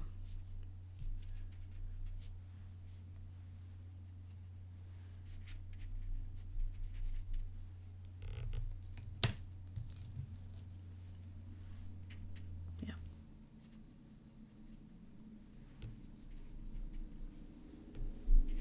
I don't know if I have, I don't know if I've had a lot of pink inks. I think I have some Ferris wheel press pink inks. And then I think I have a Sailor Shikiri Sakura ink. I think it's called Sakura Mirai. But I don't know if I have a lot of pink inks. They're great for painting with though. I'm not sure if I would really write with pink inks. I tend to go with more like darker inks and stuff like that. Have you tried FWP, the Fluttering Heart? Yes, I have that one. It's like a light shade of pink. It's very pretty too. Yes, for writing it is too light, but for painting it's very nice. That's the thing too. Like when you put a lot of ink down, especially something like Fluttering Heart, it's like a really light, like soft pink. When you put a lot of it down on paper, it's really like you can see the properties and it looks really pretty. But then when you try and ink up a pen, it's definitely one of those like, oh, I can't see this. But still a really pretty ink. And that's the other good thing about painting with inks is that, especially if you're sort of stuck with a bottle of ink that maybe you might not ink a pen with because it's not as legible, or it's just a color that you might not use daily or often enough. Painting with it or just sort of putting it down on paper and getting to play with it is a great way of using it up and enjoying it. Whereas if you were gonna ink up a pen, if you can't really read it, if it's not as legible, then for me it's kind of frustrating because like you obviously want to read what you're writing, but it's not the ink, it's it's the shade, and it's sort of tough to see it in pens sometimes. Yeah, it depends on the brand of ink too, or shimmers too, right? Like sometimes when you have a shimmery ink, depending on what nib you're using it with, you might not see all of the shimmer properties, and you might not see it all saturated in a way that you would if you painted with it or if you played around with it, or if you use like a glass dip pen or a kakemori nib and put down a little bit more ink. When ink is too light to be legible, it goes straight into your 1.5 stubs. Yeah, for sure. Or like your Fude nib or something like that. Like if you have a nib that puts down a lot of ink, yeah, I do the same. If it's too light to be read, for sure. Yeah, and sometimes they're not that great on paper, but they're great as they're great on watercolor paper, or if you're painting with them or something like that. If you use them in different ways, you can always add shimmer particles too. Yeah, for sure. And you can mix them, right? Like I know people have sometimes tried like blending inks and then inking up their pens. I have never done that before, but it's an interesting concept, right? Making your own sort of concoction of inks. But in terms of playing with ink, with doing art with it, I am 100% into blending inks, playing with them, mixing them on paper, mixing them in your palette, right? Like, and it's not a lot of ink, but it goes it goes a long way, right? And it's just kind of fun to mix them and and not have to ink a pen with it. Yeah, you definitely mix inks. Yeah, it is fun. It's fun to have fun with inks. And as they dry, the lighting is not as bright here, but I can start to see some of that shimmer coming through in the ginger chicken, which is really, really cool. And then once it dries, we'll see it a little bit more. So it is kind of nice, especially if you're mixing or combining shimmer inks and standard inks. It is kind of fun to put down standard inks and then layer on top shimmer inks, because then you'll get some of that shimmer showing on your standard inks too. There's something really nice about painting with shimmer inks that you might not get from writing with them. Otarubi. It defeated you and now it gets mixed with different blues. I mean, at least you're still kind of like using it, right? Like you're still getting some joy out of using it, but it's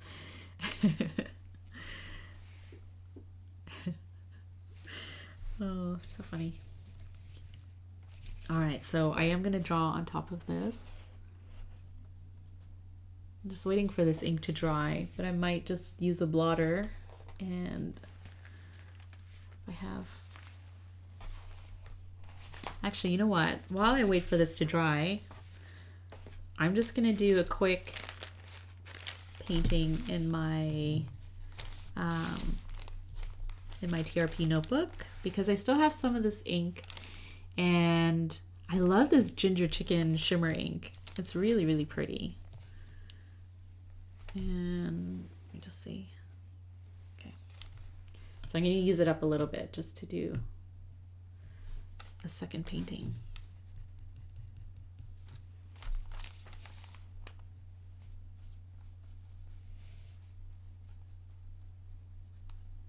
Oh, that's so nice. It's like a burnt color, burnt orange.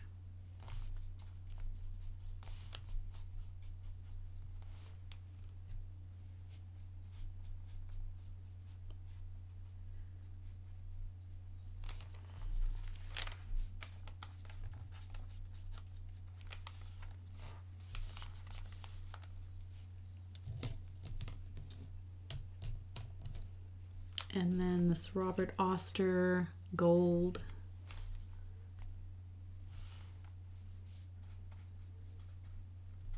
Antique. It does look antique.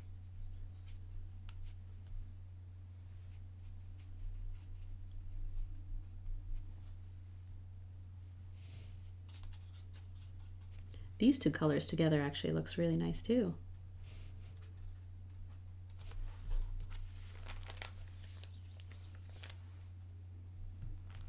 Talking of 1.5 stubs, I grabbed 2 Leonardo with Brooks resins.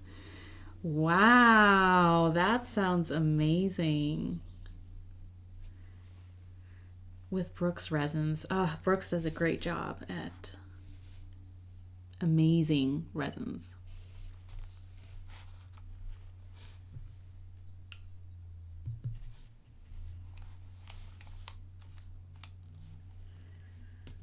I'm going to put a little bit more of this green.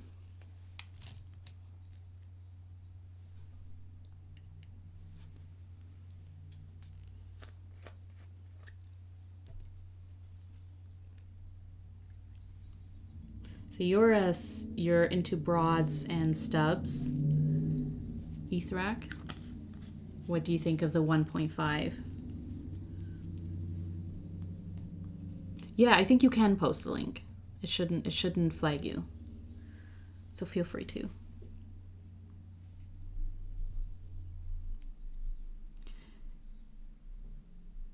Yeah. Let's see.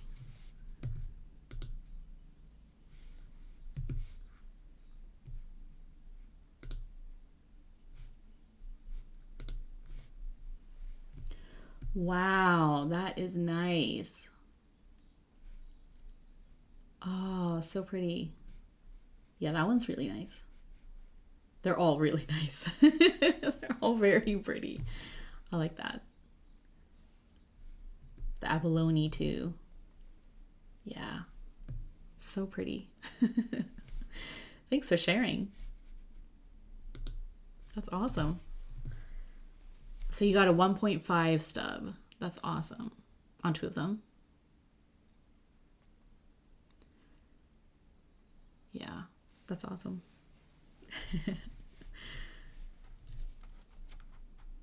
The 3 on the pictures are 1.5. Okay, awesome. Yeah.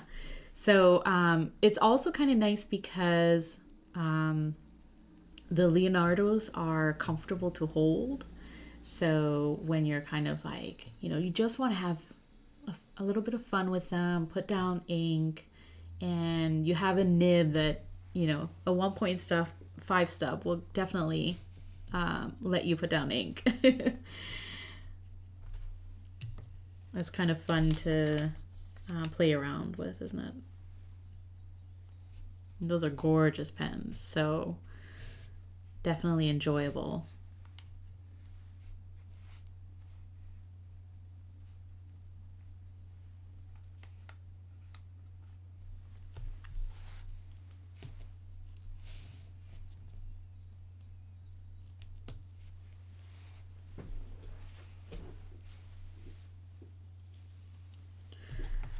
All right.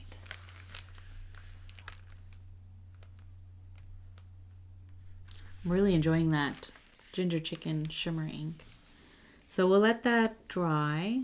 Come back to this. Oh, thank you. I wrote a note to Atlas for the colors I wanted in that 4.5 and they really delivered. Oh, that's awesome. So you got them from Atlas. Nice.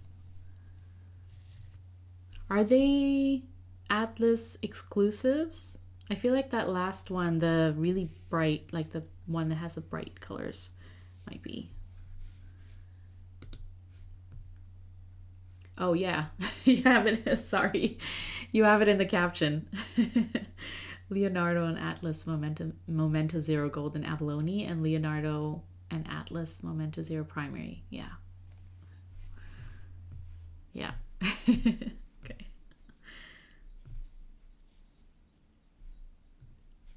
Oh, the second link.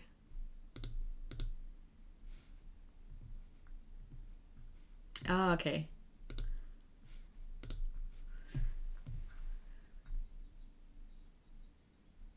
Nice. Yeah, that's really nice. Ferris wheel press Midway. Midway the Magnificent. I don't know if I've tried that ink, but that's a great ink match to your pen. That ink and that pen go really, really well together, for sure. They're next to no shimmer in that ink. Oh, okay. Which for Ferris wheel press is, they don't have a lot of standard inks compared to their shimmer inks. So, yeah, great color match for sure. They work so well together. All right.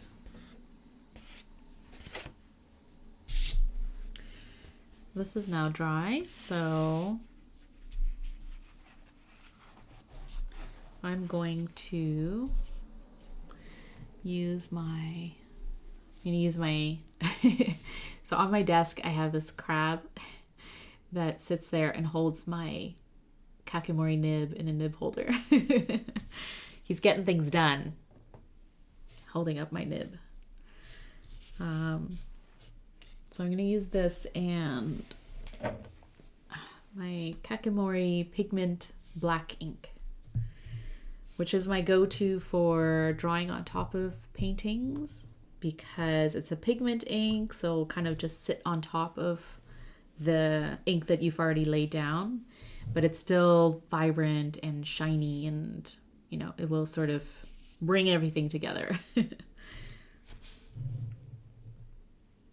Where did you get the nib holder? Yeah, it's a River City Pen Company and Amarillo Stationery collaboration nib holder. So I got it from Eric at Amarillo Stationery, and it's made by Rich from River City Pen Company. It's very pretty. I think Eric this was his latest collaboration release last year, I want to say. But yeah, it's very pretty.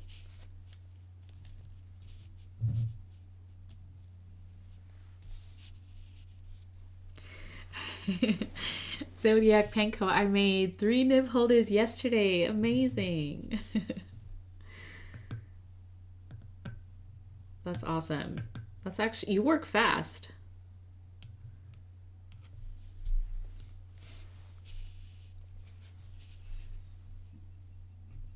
Okay, so I'm gonna swatch these inks on top, or I'm gonna label them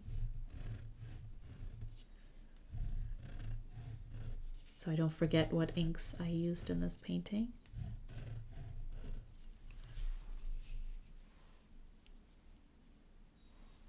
Oh, you are the Zodiac. Yes. Yes, that is the Bart from the Zodiac.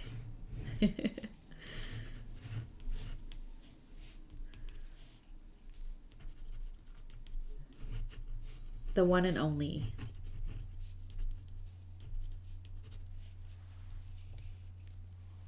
Should I be scared? Your reputation precedes you, Zodiac Pens. Yeah, brushes and pens. I can't wait to see the nib holders too, Bart. I'm sure they look amazing.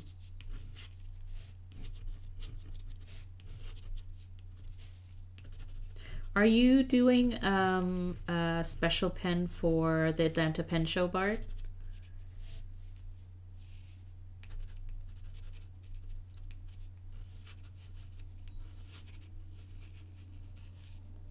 Or are you just doing pens? Just making a bunch of pens.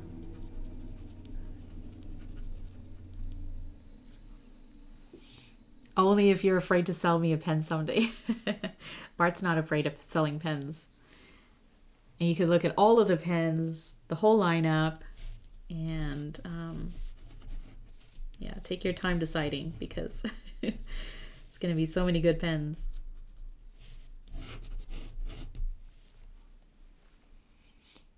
I used cracked acrylic instead of resin. Oh, I love cracked acrylic. I love that look.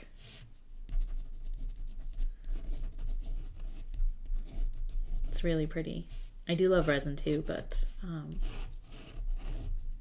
there's just something really pretty about that cracked acrylic look. I'm just doing pens. This was the last minute pen show commitment. Oh, I got you. Okay. You were supposed to be on a golf trip, but you're not going? You're doing a pen show instead?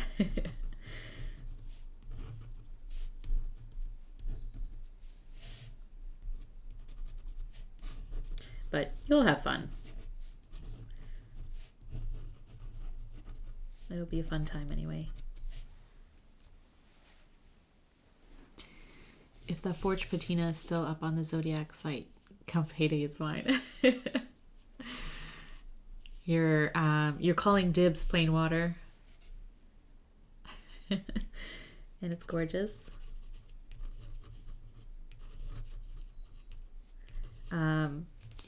speaking of Bart and Zodiac pens, that interview that you did with Pen Boutique at which show did you do that interview? Anyways, they shared it on Instagram, and I have to say, like, microphone issues aside, I still, like, I could hear the interview. And there was also the subtitles, which helped a lot.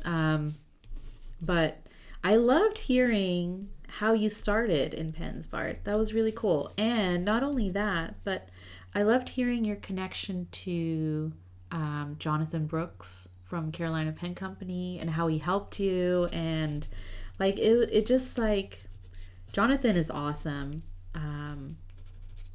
Like just talking to him and hearing the passion he has for pens and for making pens. And I love that, you know, you have that connection to someone who was able to talk to you about pens and to sort of guide you, right? That's really, really cool. I made that pen for Plan with Shell, but she chose a different pen in Baltimore. Yeah, that happens too. When people sort of have an idea of a pen and then they see something else and decide it's more for them. But that means that someone else, like Plain Water, can, you know, give it a loving home and enjoy and make good use of it.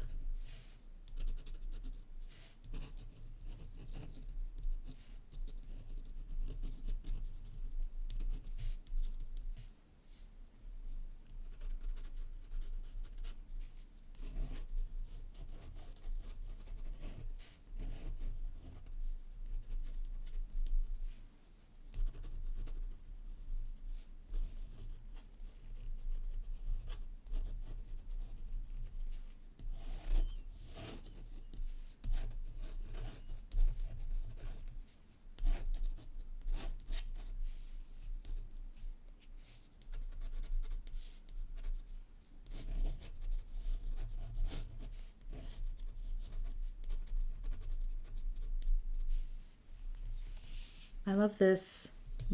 I love where the Lennon Tool Bar bubble tea ink and the Pelikan rose quartz pink, where they kind of mix together, because those two shades together, like you can hear, is really, really nice. You can't, because they're kind of sitting here together, and they complement each other really well, but when they mix together, it's kind of like, wow, that combination is really pretty.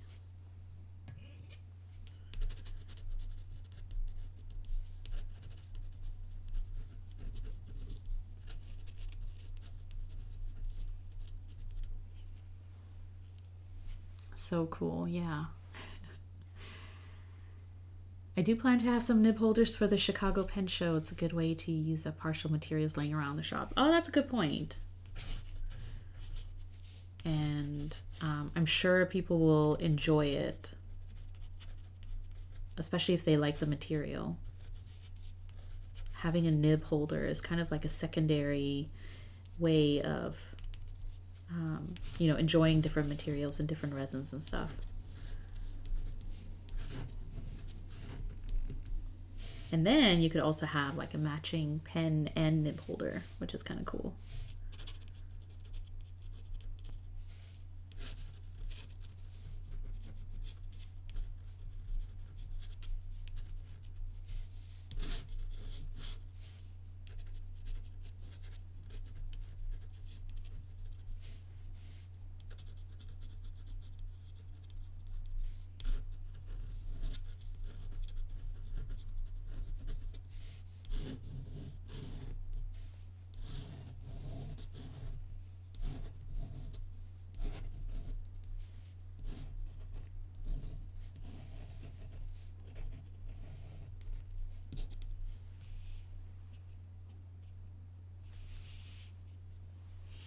Corolla, did you know that the metal Yovo 6 nib will actually fit the Kakimori inserts?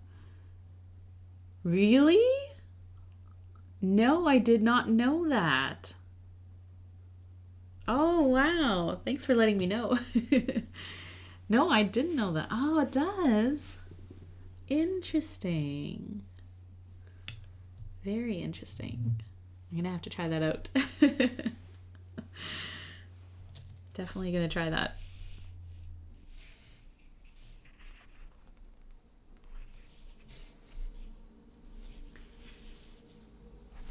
All right, so I'm gonna wait for the flowers to dry, so then I can add in the names of the inks here. But yeah, that's really nice.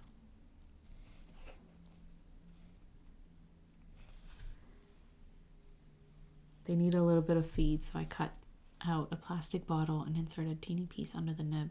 Oh, like a feed. Oh, I see. Okay. Interesting.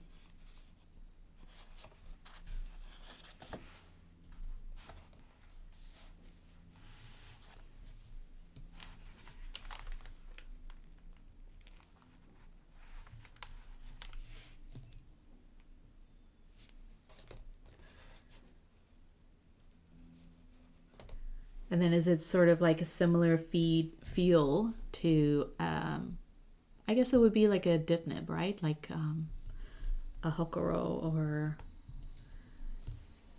a sailor's dip nib. Similar to that. Yeah. For sure. I can see that being really cool. And then depending on what nib you put, like do you just put a stock nib or does it have a grind on it? Just looking for, let's see. You use a blotter paper just to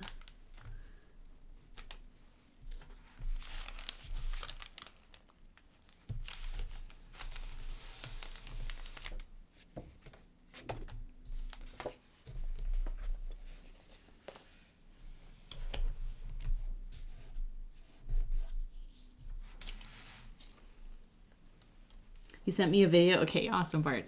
Thank you. I will take a look and try it. Yeah, it would be fun to see how you actually do that. A stock flex nib. Oh yeah, okay. That makes sense.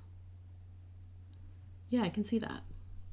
I was also thinking like a fude nib or something. Use a Yovo semi-flex.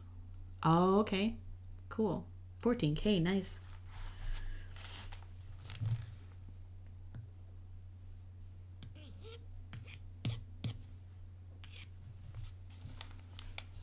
Any Yovo nib? Yeah. I have a lot of Yovo nibs, so I can definitely give it a try. So I'll take a look at the video and give it a go.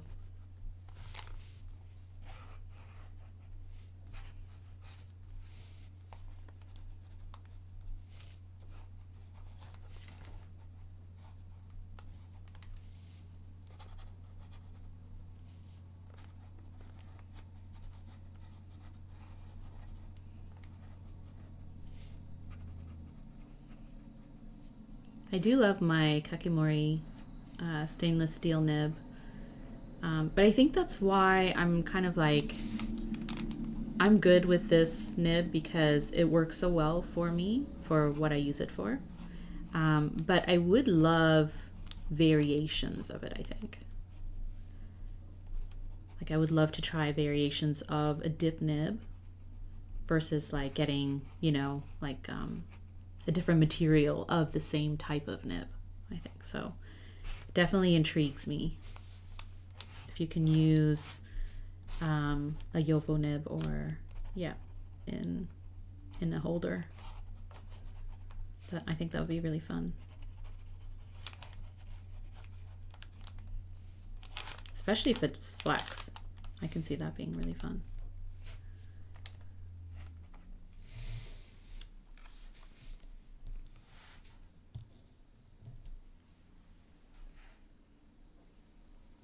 Green.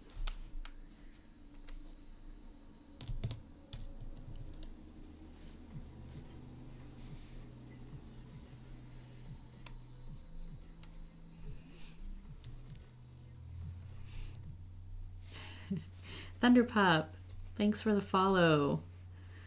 And welcome. Thank you for being here. I am just playing with fountain pen inks,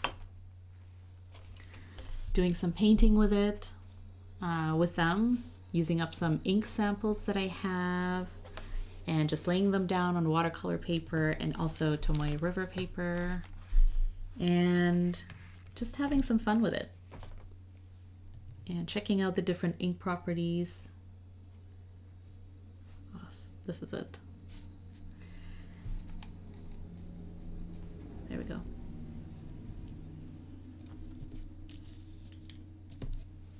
And getting a feel for the different nibs and inks. Actually, more the inks than the nibs.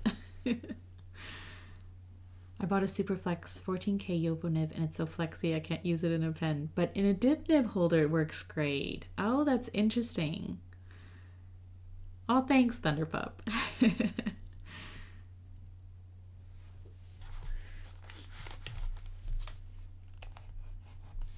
It's just a way of using fountain pen inks, especially if they're new. So when I get a sample or when I get a new bottle of ink too, I like to play with them a little bit before I ink up a fountain pen, just to get a feel for the properties and just a feel for how they would look like if I do ink up a pen.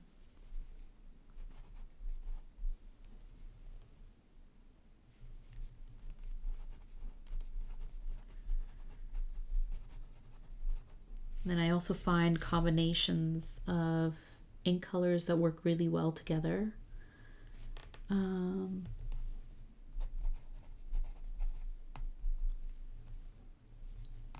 then you can sort of ink up a palette.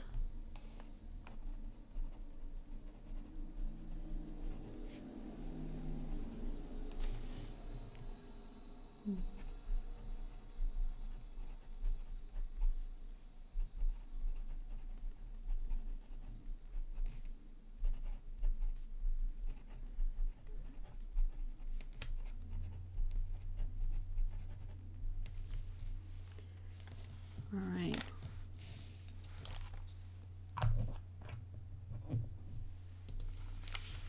So this I feel like is more like a fall palette, but it is kind of cozy and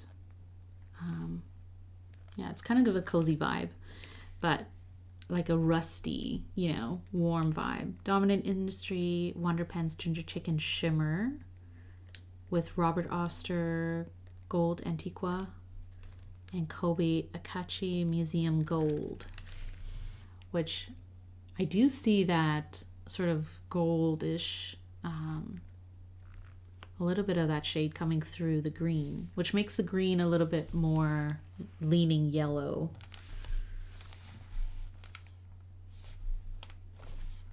And then here too, you can see that, especially here where it's like really saturated. And that's kind of the fun thing about putting down lots of ink on watercolor paper, is that you sort of, you know, you can see all the different shading in there.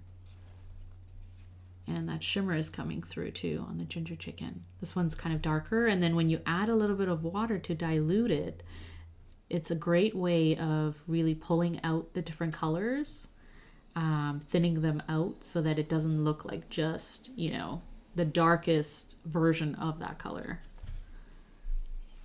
Oh my God, love that reddish orange. Yeah, right? So pretty. So I'm saying, like, orange colors, like orange inks, I don't tend to ink up a lot of times, like in my fountain pens. It's not a color that I use often, but I feel like orangish, red, like these sort of burnt colors, like burnt amber and stuff, they're so good in paintings and in art because they bring out, you know, warm tones, and they make this a lot brighter, and but also like it gives it a little bit of like a cozy, like a fall vibe.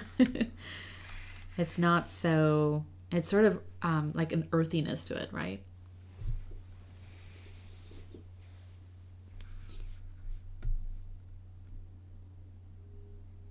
She's not in here today, but I finally made fountain pen news pen. She'll be so happy, Bart, that you finally made her pen.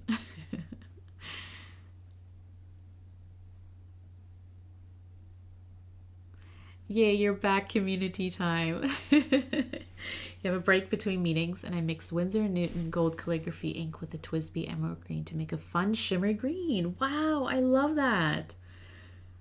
That is awesome. So you have an emerald green that has a gold to it. That, yeah, I can see that being a really fun deep green.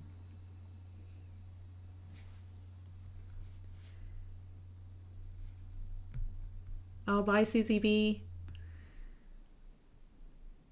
I'm so glad you were here. So glad you joined. A burnt orange I love is FWP Auburn and Autumn. No shimmer. Tons of shading. Oh, I love shading. Aside from painting with shimmers, because you can see the shimmer and glitter, and it's just really, really fun. Aside from painting with shimmers, I really love painting with inks that have a lot of shading, because you sort of see, like, I love this effect of like where that ink sort of pooled and then dried, and it just gives this like another dimension to it, like another layer of interest.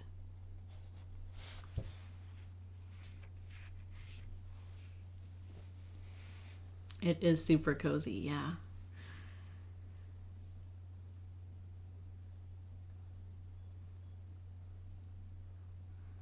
My favorite one of those is Diamond Golden Ivy.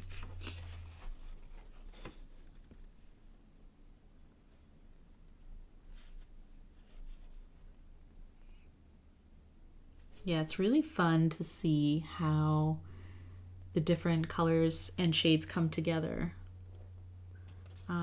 I'm also not like a huge fan of inking up like true purple inks in my fountain pens, just because I kind of tend to lean towards like the darker shades.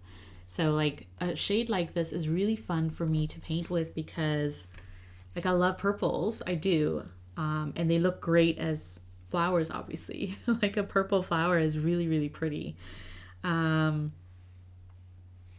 But yeah, I don't know if I would, unless I had a pen that it would match really well with. I don't know if I would really ink up a pen with this shade of purple. But it's very nice to paint with. And that pink too. The pink and the purples really make it, like, it's a great spring sort of palette. From Mountain of Ink, check the bottom writings. It is Auburn. Oh, okay. Let me see.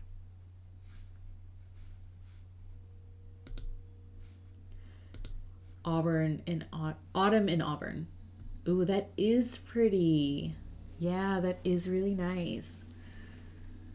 And it's legible too, which is nice. Like, it's sort of on the lighter shade of like a brown, but it is still legible, which is always a good thing.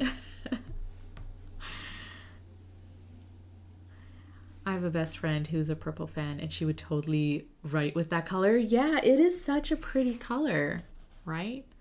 It's the, which one did I say it was? Pilot Iroshizuku, murasaki-shikibu. Yeah, it is such a nice purple color. And definitely, like, if you're into lavender and stuff like that, it's a really nice shade. And it's great for painting as well. But I do love how the brightness of the pink and the purple sort of bring out like the warmth of the ginger, like the ginger chicken. That combination sort of makes it brighter and cheerier versus like this, which is, it's a cooler sort of muted palette. Both are great though. I like how those colors work together too.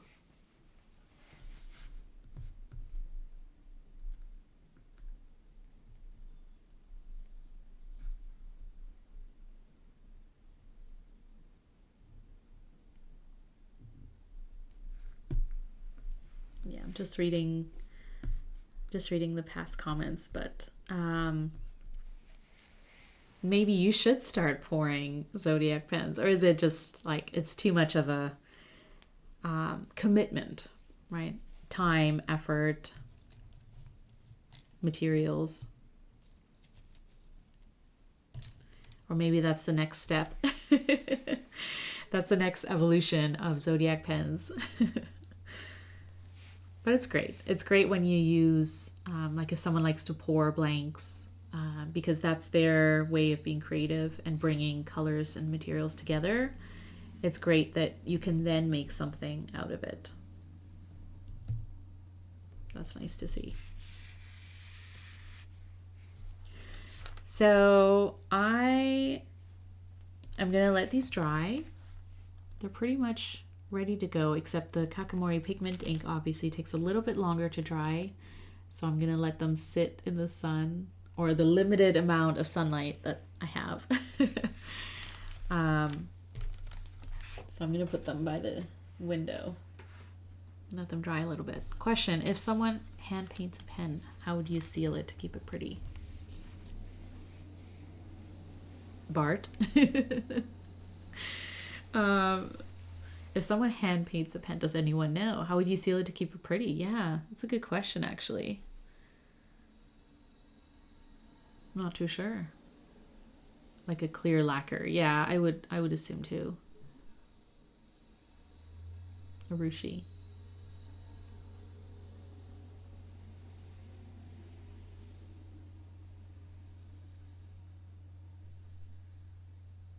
Yeah, that's a good question.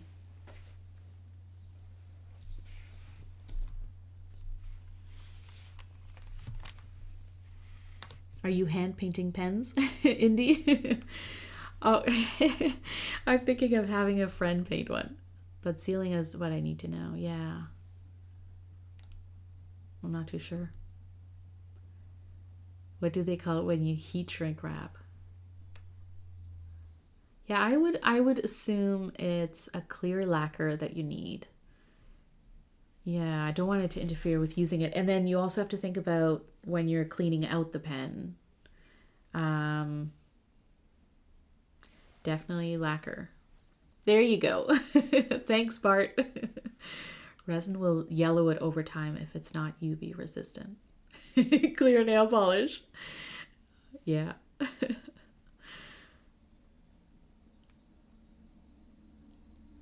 Definitely lacquer.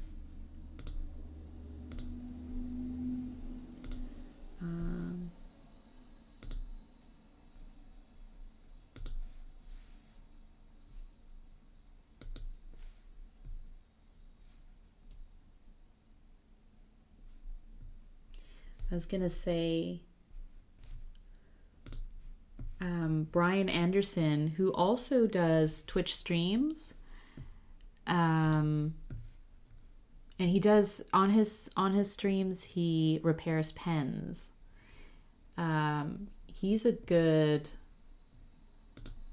resource too, in terms of like how to, like if you have questions about pens and how to maintain them, and if you have questions about repairing and stuff like that. I was just checking if he's I don't recall exactly when he streams, but he's on quite often, I think. So also great resource for pen questions. I'm guessing to avoid the openings. Yeah.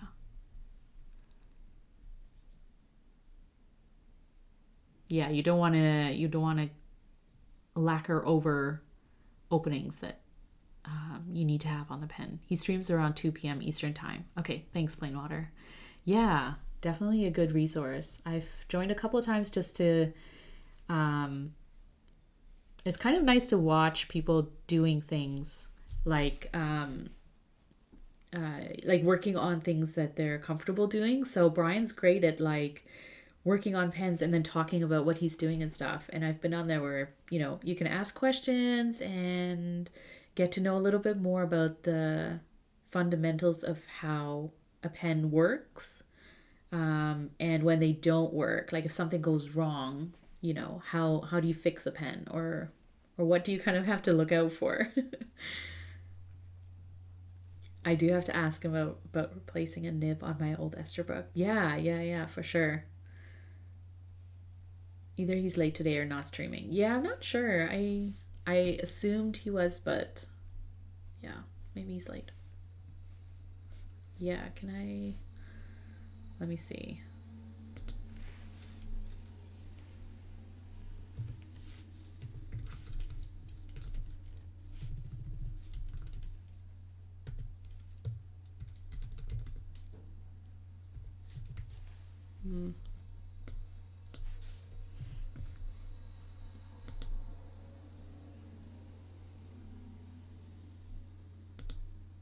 Is he usually on about now? Yeah.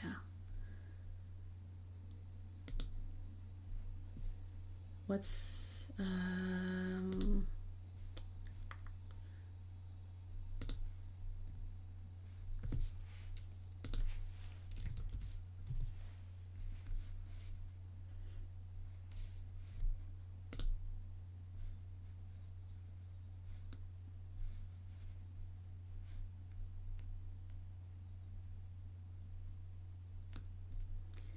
do you know what his channel name is? Oh, the Brian Anderson. Okay, gotcha.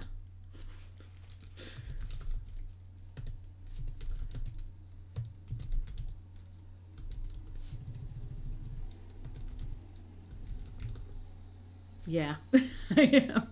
Oh, ma, I'm looking for Brian Anderson. Calling Brian Anderson. It's the Brian Anderson.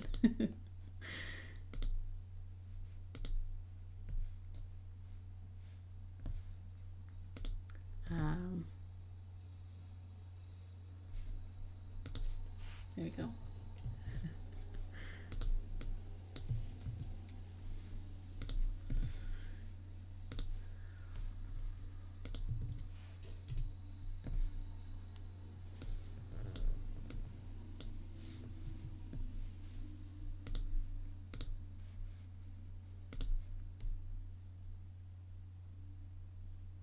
Yeah, it says that he's usually on now. But I guess he's not. Maybe a little bit late. I wanted to be just Dragonfly, but it was taken, so I did Indie Dragonfly. Yeah, no problem, Red Kite. Indie Dragonfly, yeah.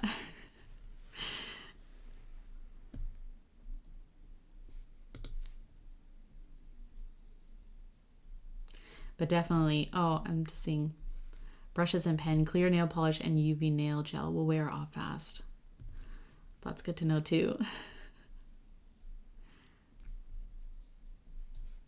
But definitely good resources, especially if you have questions about replacing things, or like replacing things on your pen, your nibs, and just like general, like how to upkeep your pens, how to maintain and make sure that they're in good working order so that you can enjoy them for a long time.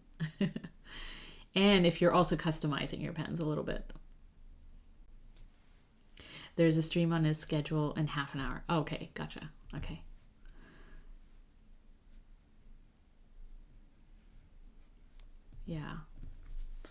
Yeah, so unless you want to chat about anything else, I am going to log off. But I had a lot of fun playing with these sample inks. Like I said, it's a great way of using up, or like sampling your samples, of getting a feel for the different inks. And even if like some of these, I'm not, like this one for sure, Lennon Tool Bar Bubble Tea, I'm not sure how legible it would be unless you were using it in a broader nib. So a broad, a stub, something like that.